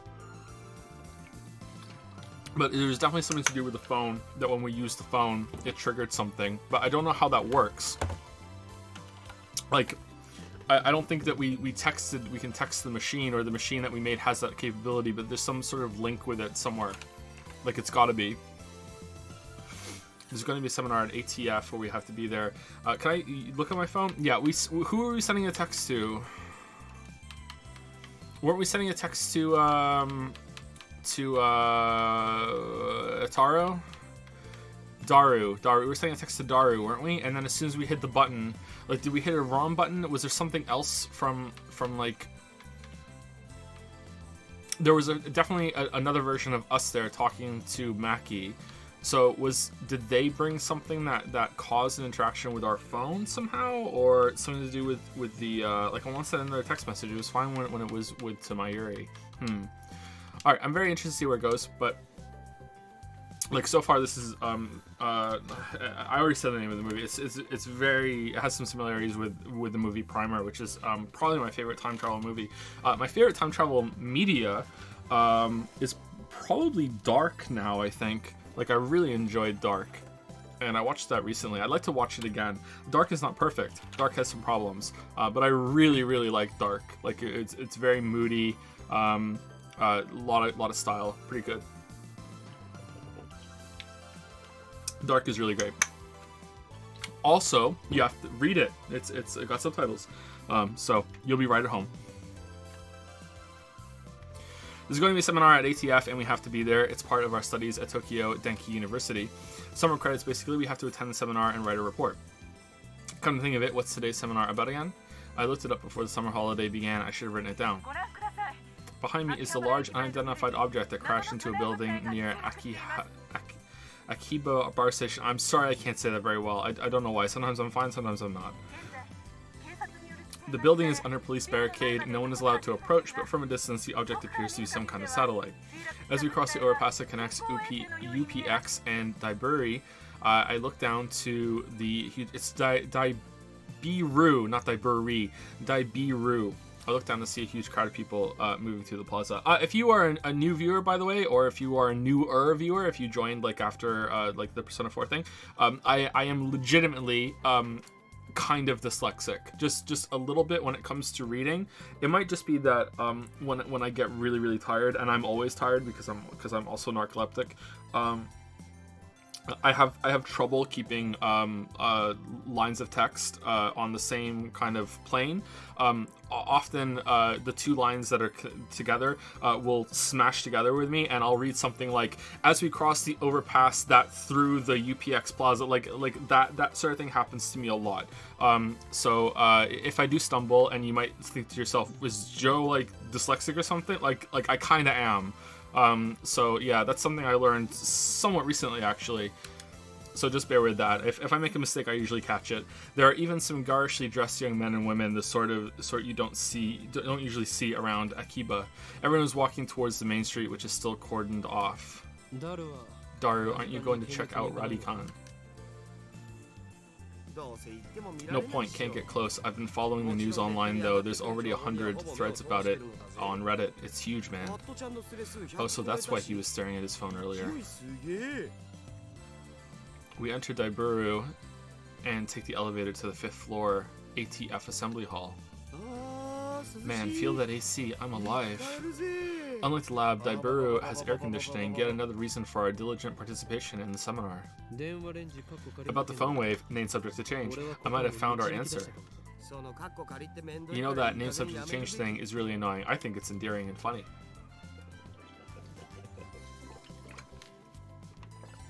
Sorry, reading a lot makes me thirsty. I won't give in that easily. It's vodka, by the way. Even if no other lab members, it's water, use name subject to change, I will carry on until the day we decide its true name. Now's not the time. So what's your latest ridiculous theory? What do you mean ridiculous? My genius brain considers every possibility. Even those a lesser mind would say break the laws of nature. Don't you dare call that ridiculous. I think we should go get Maki and stuff her into the fucking microwave. So basically you're just pulling stuff out of your ass. You can't call that science. Daru, I have a hunch that the phone wave, name subject to change, may be the key to opening Steins gate. How's that? Steins what? You lost me back at ridiculous, man. Where was the semicolon? A chime signals our arrival on the 5th floor. The elevator doors open slowly as we step out of the elevator. Ah, it's Maki. She's back. I bump into someone. I quickly grab the person's shoulder to keep them from falling. I'm sorry. What? It's a girl, and I recognize her. You. Impossible. Chills run down my spine. I stare at her face in disbelief. I saw this girl just 3 hours ago. Indeed. Yeah, purple blood for sure. Maki Kurisu, you're the reason I went and played a Pokemon. Is there something wrong? Kurisu frowns and tries to back away, but I don't let go of her shoulder. My grip tightens. Ow. You should be dead. Why are you here? And you're even... There isn't a single blood stain on her clothes, and they're the same one she was wearing when I found her. What if she dies again now? Only a serious wound could have produced that much blood. Yet as far as I can tell, she's completely uninjured. Not a scratch. Hey, that hurts. Let me go. Kurisu pushes me away. Then she shoots me a wary glare.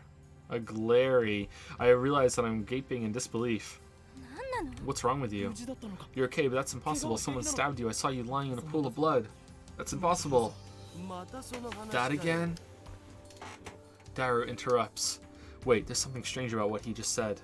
What do you mean, again? I mean, you sent me that email like a week ago, right? I sent you an email? Don't be ridiculous. I saw her dead just 3 hours ago. Hey, could you not talk about me like that? I'm perfectly... What do you mean a week ago? Oh.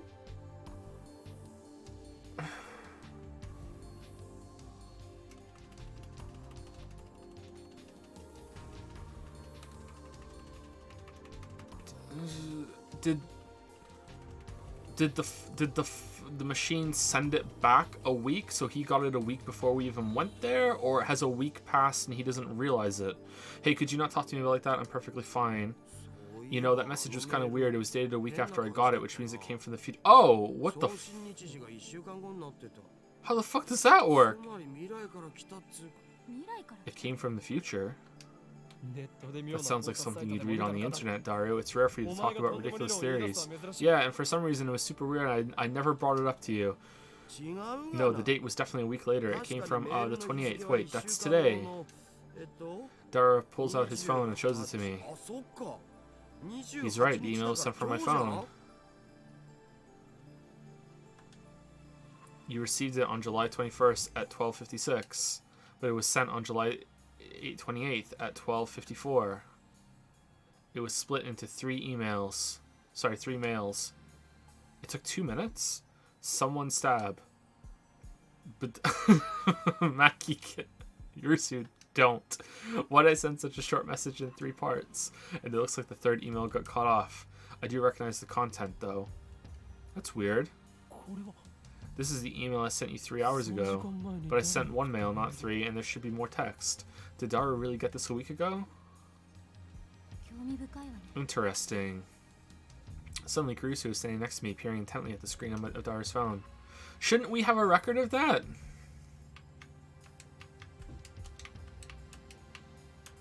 No, we don't. Huh.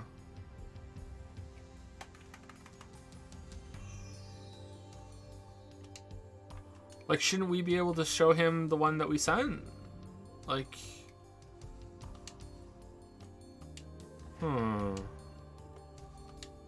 Alright, the email's so important. Well, maybe it is, but not right now. The real question is, why is she still alive? Is she an illusion? No, an evil spirit? Am I haunted? God, I hope so. I don't believe in such unscientific drivel. I am a mad scientist. I timidly reach out to Kurusu's face. My fingertips stroke her hair. Feel silky. Quite the cuticles. Excuse me? Substance. She has substance. Of course she's not a ghost. How silly of me. You literally grabbed her shoulder, dude. You just an excuse to touch your hair. What is with the circles? Okarin, I don't think that's a good idea. I poke Kurusu's cheeks with my fingers. Such softness. Dead bodies don't feel like this. Not that I've ever touched one. Hey. Wait a minute. We already touched when I bumped into her coming out of the elevator. I even grabbed her shoulders before being pushed away. Shoulder. And I still doubted that she had substance. That's just proof of how confused I am. If she's alive, then what did I see back at Radicon? What was that scream I heard? Were they hallucinations, just like the mass disappearance? That's right, she was stabbed. Maybe she's just hiding her wounds. This requires further investigation. Strip for me! I grabbed the hem of her blouse and slowly... What?! Are you trying to get yourself arrested? I just want to know the truth. This is classic Chibi Bayu right now. I stare straight back at Kurusu as she trembles with anger and lift her blouse a little higher. Oh. Why? Oh, she said anime. Why are you letting us? What truth, you perv? You stupid? Want to die? She pushes my hand away. Louise-chan's famous line for the win. Fictional, the main heroine of the anime, The Familiar of 10. A tsundere. Her voice actress is the Queen of Tsundere, Sugimiyari, nicknamed Sugiyu. Sugiyu? Daru shouts something silly, but I ignore him and press Kurusu. I know what I saw. No way. Did you see my Fucking love anime. Kurusu's face turns bright red. She firmly pulls her blouse down. You couldn't have seen my underwear. I'm not wearing any. No, you fool. Not that.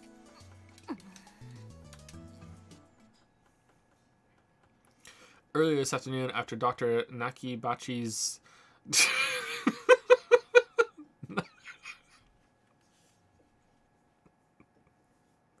That was not even close.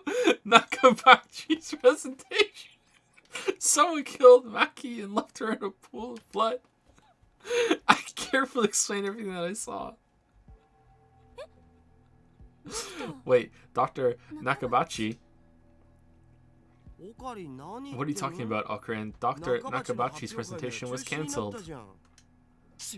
Cancelled? Yeah, because of the satellite crash. Something's wrong. Our stories aren't matching. It's the same thing that happened right after I saw the mass disappearance. Mayuri's story didn't match mine. Oh, okay, so that wasn't the Mayuri that we were with before then. Alright, I need to know. Am I caught in some sinister plot? Is this another organization conspiracy? Excuse me, my name is Honen Kiyoma. Really, man, you're hopeless. Okay, Hoen-san, I'd like to hear your story in more detail. Japanese employs a system of name suffixes that define the speaker's relationship to the addressee. The common honorifics are as follows. San, the most common honorific used with strangers, people of equal status, and in general, whenever one needs to be polite when used after the given name. Kayoma-san, it indicates a closer relationship. Kan, an informal name suffix generally used for male friends or male subordinates, also used by males towards female subordinates in professional environments. Chan, a diminutive suffix that indicates high affection, usually used for small children, young girls, or in between close female friends. Tan, an even more diminutive version of the Chan suffix, most often used for fictional characters, especially anthropomorphizations for added cuteness. She, a literary honorific generally used by formal publications such as newspapers. Some otaku, such as Daru, use she regularly. Looks like she finally understands I'm not lying, but I still don't understand why my memories don't match everyone else's. I doubt that I can give her a good explanation. Just then, an older man steps out of the assembly hall. Makise-san. It's almost time. Huh? Oh, right. Thank you. Kurusu glances at me one more time, then sighs and heads toward the small conference room. Is like she giving the talk, or is she helping? We should go too. Go where? To hear the lecture, duh? That. Daru follows after Kurusu. Did she come to attend the lecture too? Strange. Why would the girl genius, Makizi Kurusu, need to attend a lecture like this? Well, is she a girl genius here? Or like, or is that was there like a split when that happened? Or is this like completely different? Or like, what the fuck? Okay, my guess was a bit off. The girl genius didn't come to attend the lecture. I'd like to thank everyone for coming to hear me speak today. Okay, she's a guest speaker then, okay. She's the one giving the lecture. Japan's famous girl genius, Makizi Kurusu, who had her thesis published at the tender age of 17, wasted her time before her fucking lecture talking to me. According to Daru, she turned 18 a few days ago. I first heard about her when Daru pointed her out in a gossip magazine article. Yeah, he would know that. That's when he told me she was going to be a guest at ATF. I'd forgotten all about it. It's my first time giving a lecture like this, so please forgive me, I'm a little nervous. The audience is pretty mixed. It's mostly students like us, but there's also a couple of professors, and Kurusu just gave me a sharp look. What did I do? When I return her stare, she quickly averts her eyes. I don't care if she's a genius or whatever, I still don't like her. She may have these people fooled with her timid girl act, but the applause is just keep going. But I learned at Radican how cunning and aggressive she really is. She was fine, even if her murder was some kind of hallucination. My judgment of her character is still correct. For today's lecture, I've been asked to speak on the subject of time travel, of course, but it's not really my area of expertise, but I'll try my best. Time travel? Oh ho. Let me start by saying that time travel is an absurd concept. Objection! What? Every member of the audience, not just Kurusu, is startled by my interruption. Perhaps I'm being slightly rude here, but I'm not one to just sit and listen to some genius girl's drivel. It's presumptuous for you to claim that time travel is absurd. Ocarine, you magnificent fool. Sitting at my side, Daru throws me a small salute. ATF staff are approaching, probably to kick me out. Perhaps I got too carried away. Okay, it's fine, I guess. It'll be easier to talk in a discussion format. Thanks to your proposal, the event staff refrained from escorting me out. She sounds a little pissed, but let's not mind that. But before that, please listen to my thoughts on the subject. It's dumb. Drop the mic. Scientists have proposed many theoretical models of time travel, but there are 11 in particular that bear mentioning. Oh boy, are they all gonna have their own fucking dictionary entry? What are the major theories of time travel? I heard about the cosmic string theory at least. The 11 theories. Neutron star theory, black hole theory, light speed theory, neutron star theory, black hole theory, light speed theory, tachyon theory, wormhole theory, exotic matter theory, cosmic string theory, quantum gravity theory, cesium laser theory, Elementary particle ring and laser theory. Dirac antiparticle theory. What about a high amount of copium? Alright, when are we going to have the 12th theory? Watch out for it. There's room. The 12th theory hiding somewhere in the academy. Watch out for it. My god, the 12th theory. It's true. Holy shit, 12th theory. Fucking microwave.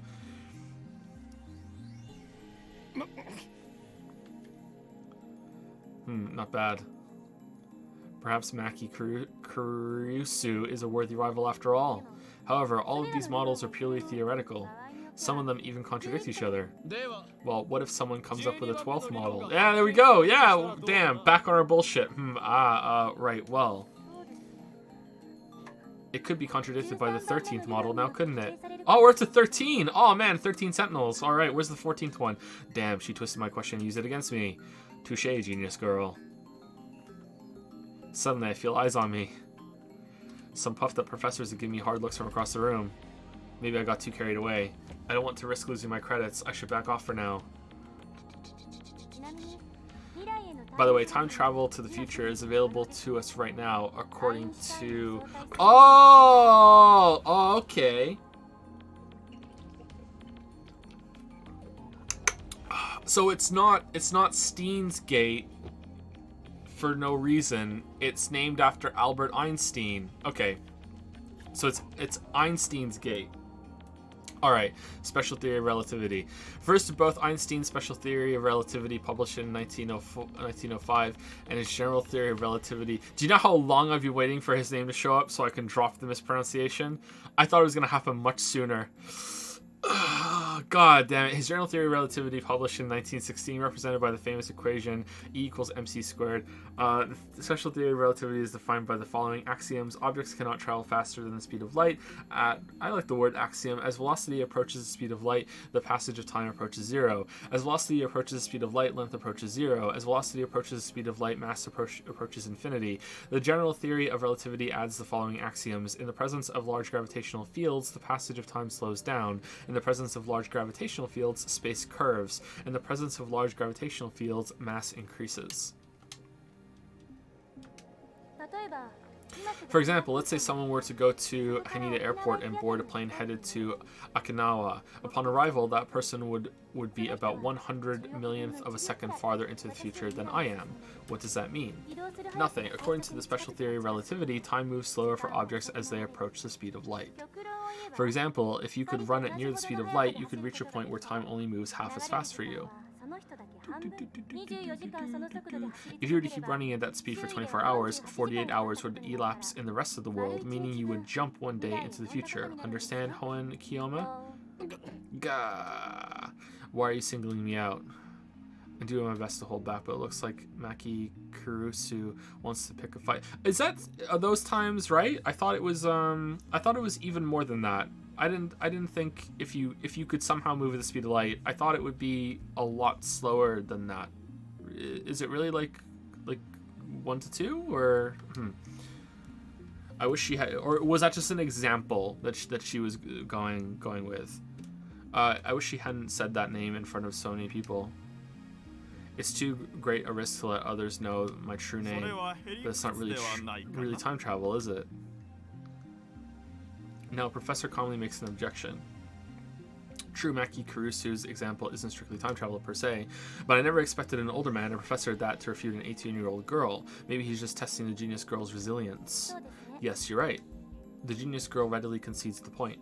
If she were a normal 18-year-old, it would be impossible for her to be this calm in front of all these people. A normal 18-year-old would panic when refuted by such a distinguished-looking professor, and yet, Maki's giving off an aura of gutsiness that says, I can take this guy on. Then what about going to the past? Gonna take you back to the past. I mean, it's functionally time travel. Going to the past is possible right now. Take a look at the sky at night. You can see light from tens of thousands of years ago, can't you? That's not time travel either. Yeah, it's true. It's really cool, but that's not true. This time, it's a nearby student who objects. Well, I was just getting started. Go far enough away and have like a telescope strong enough, like supernaturally strong enough that you could look back and see the dinosaurs. Kind of fucked up. Was it just me, or did Kirisu look a little nervous just now? Let's say we wanted to make a machine that could physically transport people through time. What would we need? Unobtainium. The best candidates for this are cosmic strings and wormholes. A cosmic string is a string-shaped crevice with extreme mass. A string-shaped crevice? That must be how they enter our universe. When two cosmic strings really exist? The crevice is about as wide as an elementary particle and at least as long as the diameter of a galaxy. It has immense mass, so it distorts space-time. If you were to travel through that distortion, you can make a full circle around the string in less than 360 degrees. In short, you can do something resembling a warp. This is called a space-time angular deficit. Is it though? When you pass through an area of angular deficit, transit time becomes 0. Now we apply this to a cosmic string moving at near light speed. According to the special theory of relativity, time will flow slower for the cosmic string in relation to its surroundings.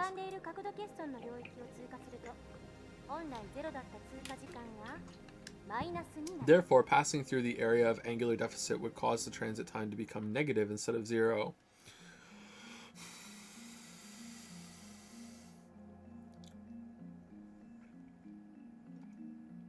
Sure. In other words, you will arrive in the past after transit.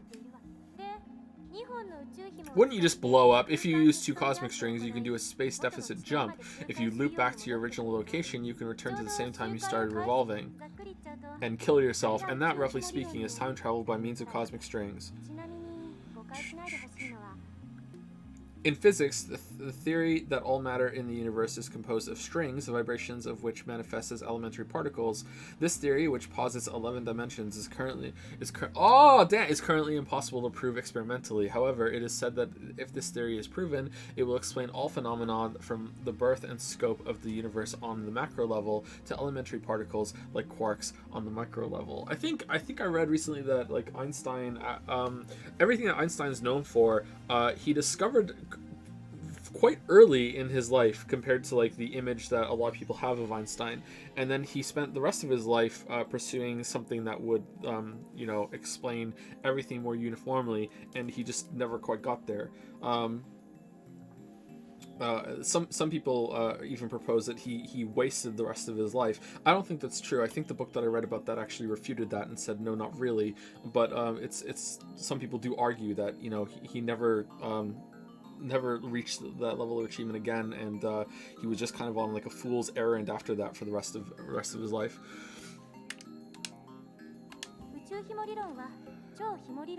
Cosmic strings are not the same as superstrings. Now then, you need 3 things in order to travel to the past with cosmic strings. First, the cosmic strings themselves, 2 strings to be exact, by the way, they are hypothesized to exist only where the universe was first formed, so they might be a little hard to find. Second, you would need the energy required to make them move at near light speed. How much energy do you think you'd need to accelerate something as long as the Milky Way to near the speed of light? I'm pretty sure it's a little more than 1.21 gigawatts. It originates from the 1980s trilogy of Hollywood movies about time machines and time paradoxes. In the first movie, the inventor of the time machine said that it needed 1.21 gigawatts of power to travel through time. In reality, the unit gigawatt does not exist. The scriptwriter made a spelling mistake. The correct unit is gigawatt. Aw, man. Damn. No one's gonna laugh at this joke. This earns a few druckles from the audience. Nerds! Third, you need a spaceship capable of reaching these cosmic strings and returning, with the time traveler alive, of course. And then he busts in the room. Already done! What do you think, Hoenn-san? Care to take on the challenge of cosmic string time travel? Like that's even possible. And why the hell is she addressing me? I wasn't even the one who jeered this time. Looks like Hoenn-san doesn't want to take the challenge. In that case, let's consider wormholes.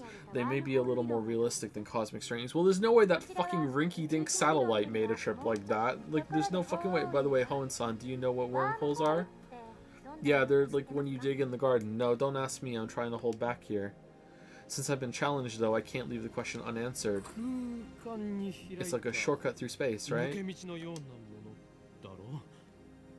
Yes, that's correct. Phew, I got it right. Knowledge up. I sigh inwardly in relief. There are 2 wormholes joined by a tunnel. No matter how far away the wormholes are, transit time through the tunnel is 0. The wormhole collapses on itself due to its own immense gravity. But oh no, there's a problem. The meteorites, the wormhole tunnel suffers from supergravity and collapses as soon as it opens. So we need something to negate the effect of gravity. Anti-gravity, so-called exotic matter, a substance with negative mass which repulses other matter. Inject exotic matter to repel the surrounding force, the wormhole no longer collapses. Negative mass, huh? Is this something that floats if you leave it on the ground? Maybe not. I can't even begin to imagine what it would be like. A modded microwave. Kurusu raises her right fist. Say that the wormhole tunnel is being squished by an invisible fist. In order to pass through, you need something that could oppose my fist's grasping force so that I can't squish anymore. Squish, squish. Kurusu opens her fist. If you stabilize the tunnel with exotic matter injection, instantaneous travel between wormholes becomes possible. To travel through time, however, takes a little more effort. For example, let's say there's a wormhole entrance here in Akihabara, and the exit is in Los Angeles. First, we send the wormhole in LA all the way to the end of the universe and near the speed of light, and once it's there, we yank it back to LA. How can you send the wormhole? How? Yeah. According to the special theory of relativity, time slows down for objects moving at the speed of light, meaning the hole that returned to LA would be further in the past than the Akihabara hole. So now, like, is the wormhole on a plate or something? Like, how are you moving the wormhole? So now, if Hoenn-san jumped into the wormhole, he'd arrive in LA several years before he left. Nice. However, this still can't be called true time travel. It only seems that way. This is called the Urashima effect. In special relativity, a phenomenon originating from the fact that time slows down as an object approaches the speed of light. For example, imagine that an astronaut travels to a nearby star and back at close to the speed of light. This trip might take a few years from the astronaut's perspective, but he would return to Earth to find that thousands of years had passed in his absence. RIP. Pretty scary. The important part is to return to Akihabara from LA through the wormhole once more, since the transit time is 0. Hoenn-san will return to Akihabara several years in the past, time travel complete. The prerequisites for wormhole travel are simpler than the ones for cosmic string travel.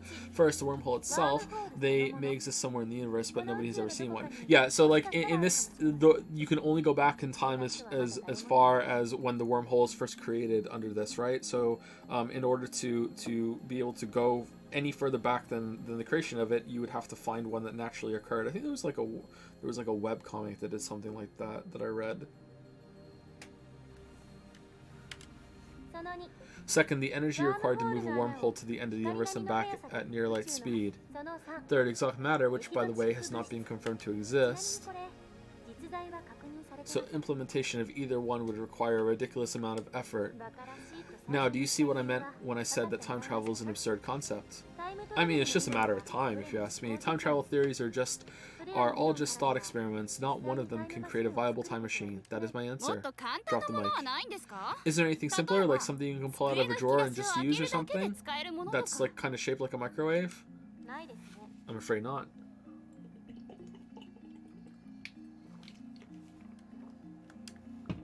A firm declaration. This is the limit of modern physics. I can't say how it might change in 10 years, though. I mean, it's been longer than that. Besides, even if someone did overcome the logistical requirements, there may be other factors that prevent time travel from working. Actually, didn't they recently find out what dark matter is? I watched a video on that too. They just figured out what most of that is. Like they've accounted for that now or something, or.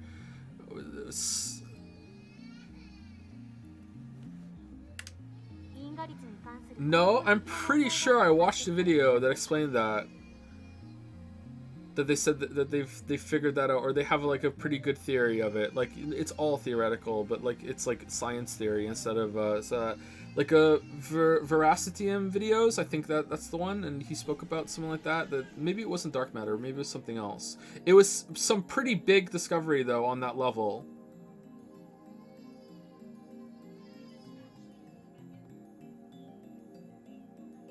Maybe it was dark energy or something like that. I can't remember exactly. And that's because fundamental problems concerning the principle of causality have not yet been solved. A scientific and philosophical principle that states that everything... Sorry, you can hear the baby.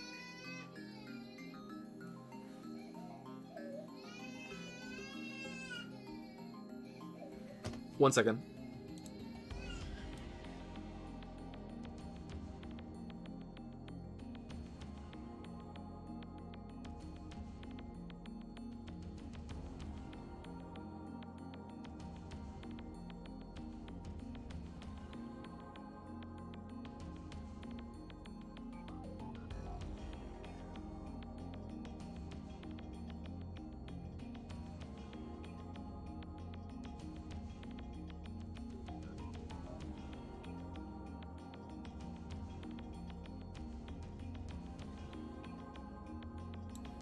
Alright, Lily's on it, but the Kate's still a little bit upset. Sorry if you can still hear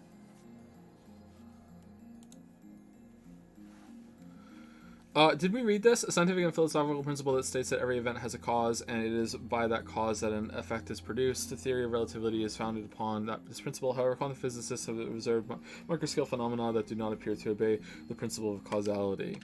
Have they? And it's because fundamental problems concerning the principle of causality have not yet been solved. There's no free will. You mean time paradoxes and conservation of mass?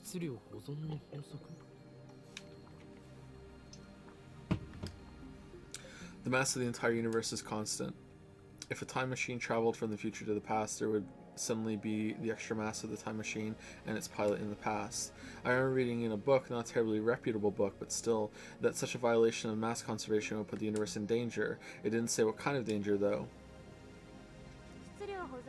If you think that conservation of mass applies to macrosystems like the universe or microsystems like atoms or elementary particles, you're mistaken. What? Is that true?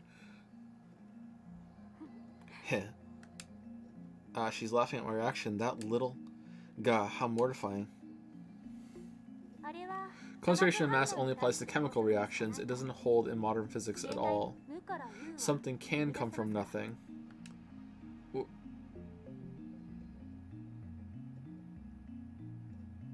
What? Well, that's pretty amazing. Then what is the problem? The time paradox of time paradoxes. In other words, the grandfather paradox. Oh, that thing where you kill your own ancestors before you were born. As long as this paradox goes unsolved, time travel can never be realized. Never. What if you just don't kill them? Lol, forehead. You can't think of like a sci-fi movie. It's not just about your family tree. There are far greater dangers than that. If you go back in time, you have to... Excuse me, you have to kill your grandfather. Choked a little bit there. You have to. You're forced. An entity appears and puts the gun in your hand and says, you have to do it. We have to get past that paradox.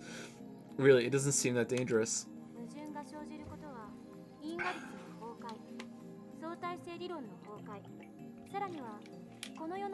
Oh, that hurt a little bit. Any paradox, no matter how small, would cause the total collapse of causality, relativity, and every other physical law in existence. Paradoxes are nothing more than thought experiments that cannot occur in reality, and they should not. Nothing that has even a 0.00001% chance of causing a paradox can happen. The universe won't allow it. When you say this is the logical conclusion. There may be loopholes like parallel worlds or the self-consistency principle, but those seem too much like fantasy for me to accept. Gah. I grind my teeth. When I see Maki looking at me with her composed expression, I avert my eyes. Looks like I have no choice but to concede. Maki truly is a genius. She's alright. I ended up listening to all of Kurusu's lecture at ATF. After the two time travel theories she introduced at the beginning, she explained the rest with equal eloquence. She seemed a little nervous at first, but that quickly changed as she spoke. By the end, it was an impressive lecture, so impressive that you wouldn't think it was an 18-year-old's first time. She did well to respond to my malicious questions with sarcasm. She's got guts. Wait, why am I praising her? Leaving that aside, I saw Maki dead, and yet she is alive. My memories don't mesh with reality, and not just about Kurusu. My conversations with Daru and Mayuri didn't make sense either. Everything would be solved if I had just told myself that what I saw was a dream, an illusion, it never happened. But never say never. This leaves me with no choice. time to see the fox. After parting ways with After parting ways with Daru at ATF, I head to Yanabayashi Shrine. I need to get exorcised. I seriously doubt that the Maki at ATF was a ghost. Regardless, it's natural to seek an exorcism after such an experience. I'm Japanese, it's in our blood. Yanabashi, sorry I'm saying that wrong, shrine is located at the other side of Kanda River. To find it, enter the first side road after crossing Manshibashi Bridge. It's a very small shrine that doesn't fit with the surrounding multi-tenant buildings. Kanda Myojin is the more famous shrine in Akiba, but I deliberately chose this one. The shrine is so small you could easily miss it if you weren't looking. Regardless, I can hear the chirping of... I don't know how to say this word, I can't remember. I know what they are, but I don't think I've had to say it out loud before. I've heard it said though, and I can't remember. Cicadas? Cicadas? Cicadas? Cicadas or cicadas?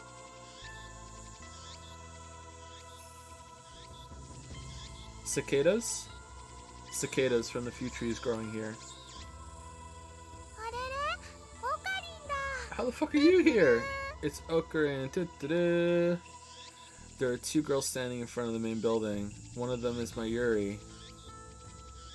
The other is a docile-looking beauty in traditional Miko attire.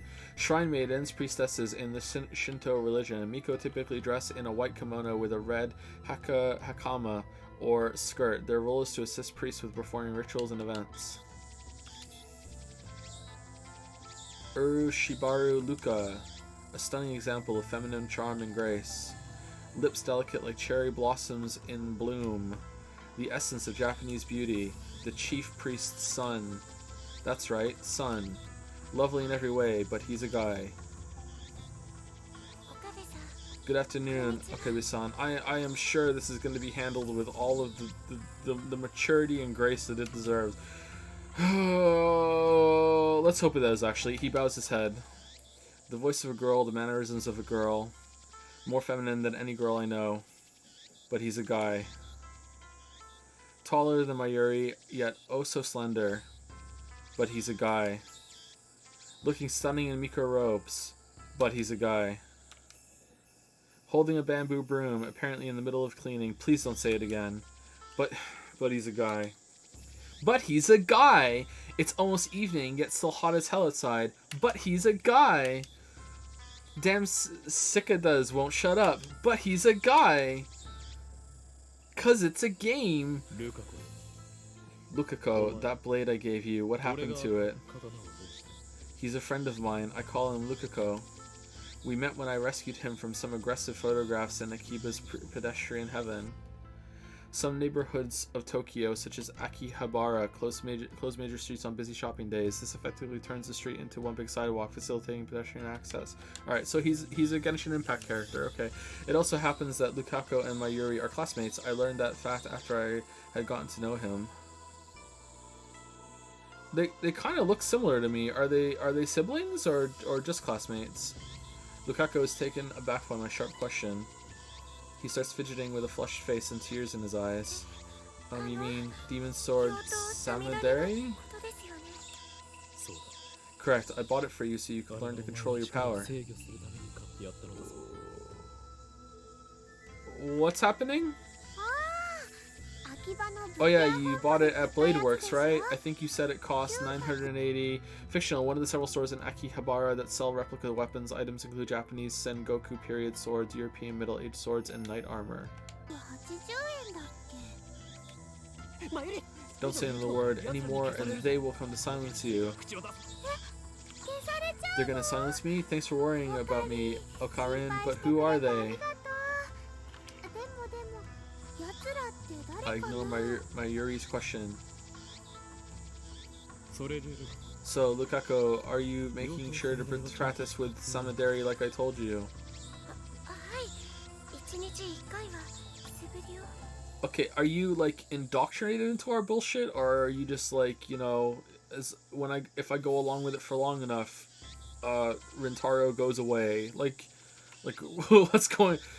As long as you carry it and master the Shisen Zanma School of Swordsmanship, you can prevent the dark flame inside you from consuming your soul. Demon Sword Samidari may be an imitation sword, but that is only the form it takes to hide from the world. When one worthy to wield it appears, it unleashes its true power, and it was on sale for only 980 yen, tax included. Name pending. Thank you, Okabe-san. It is a wonderful present. My name is Okabe. This isn't my sword, it's Ocarina. I'm sorry, Keoma-san. As long as you understand, now speak the words. Elsai Kongalu. No, not Kongalu. Kongru. Yes. Elsai Kongru.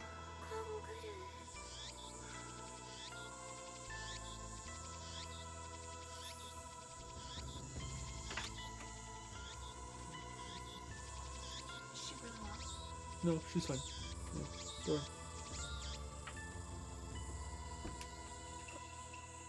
ahead. Did I get it right? Lukaku smiles happily as I nod. Thank you, arigato. Such a lovely smile, but he's a good... Yep.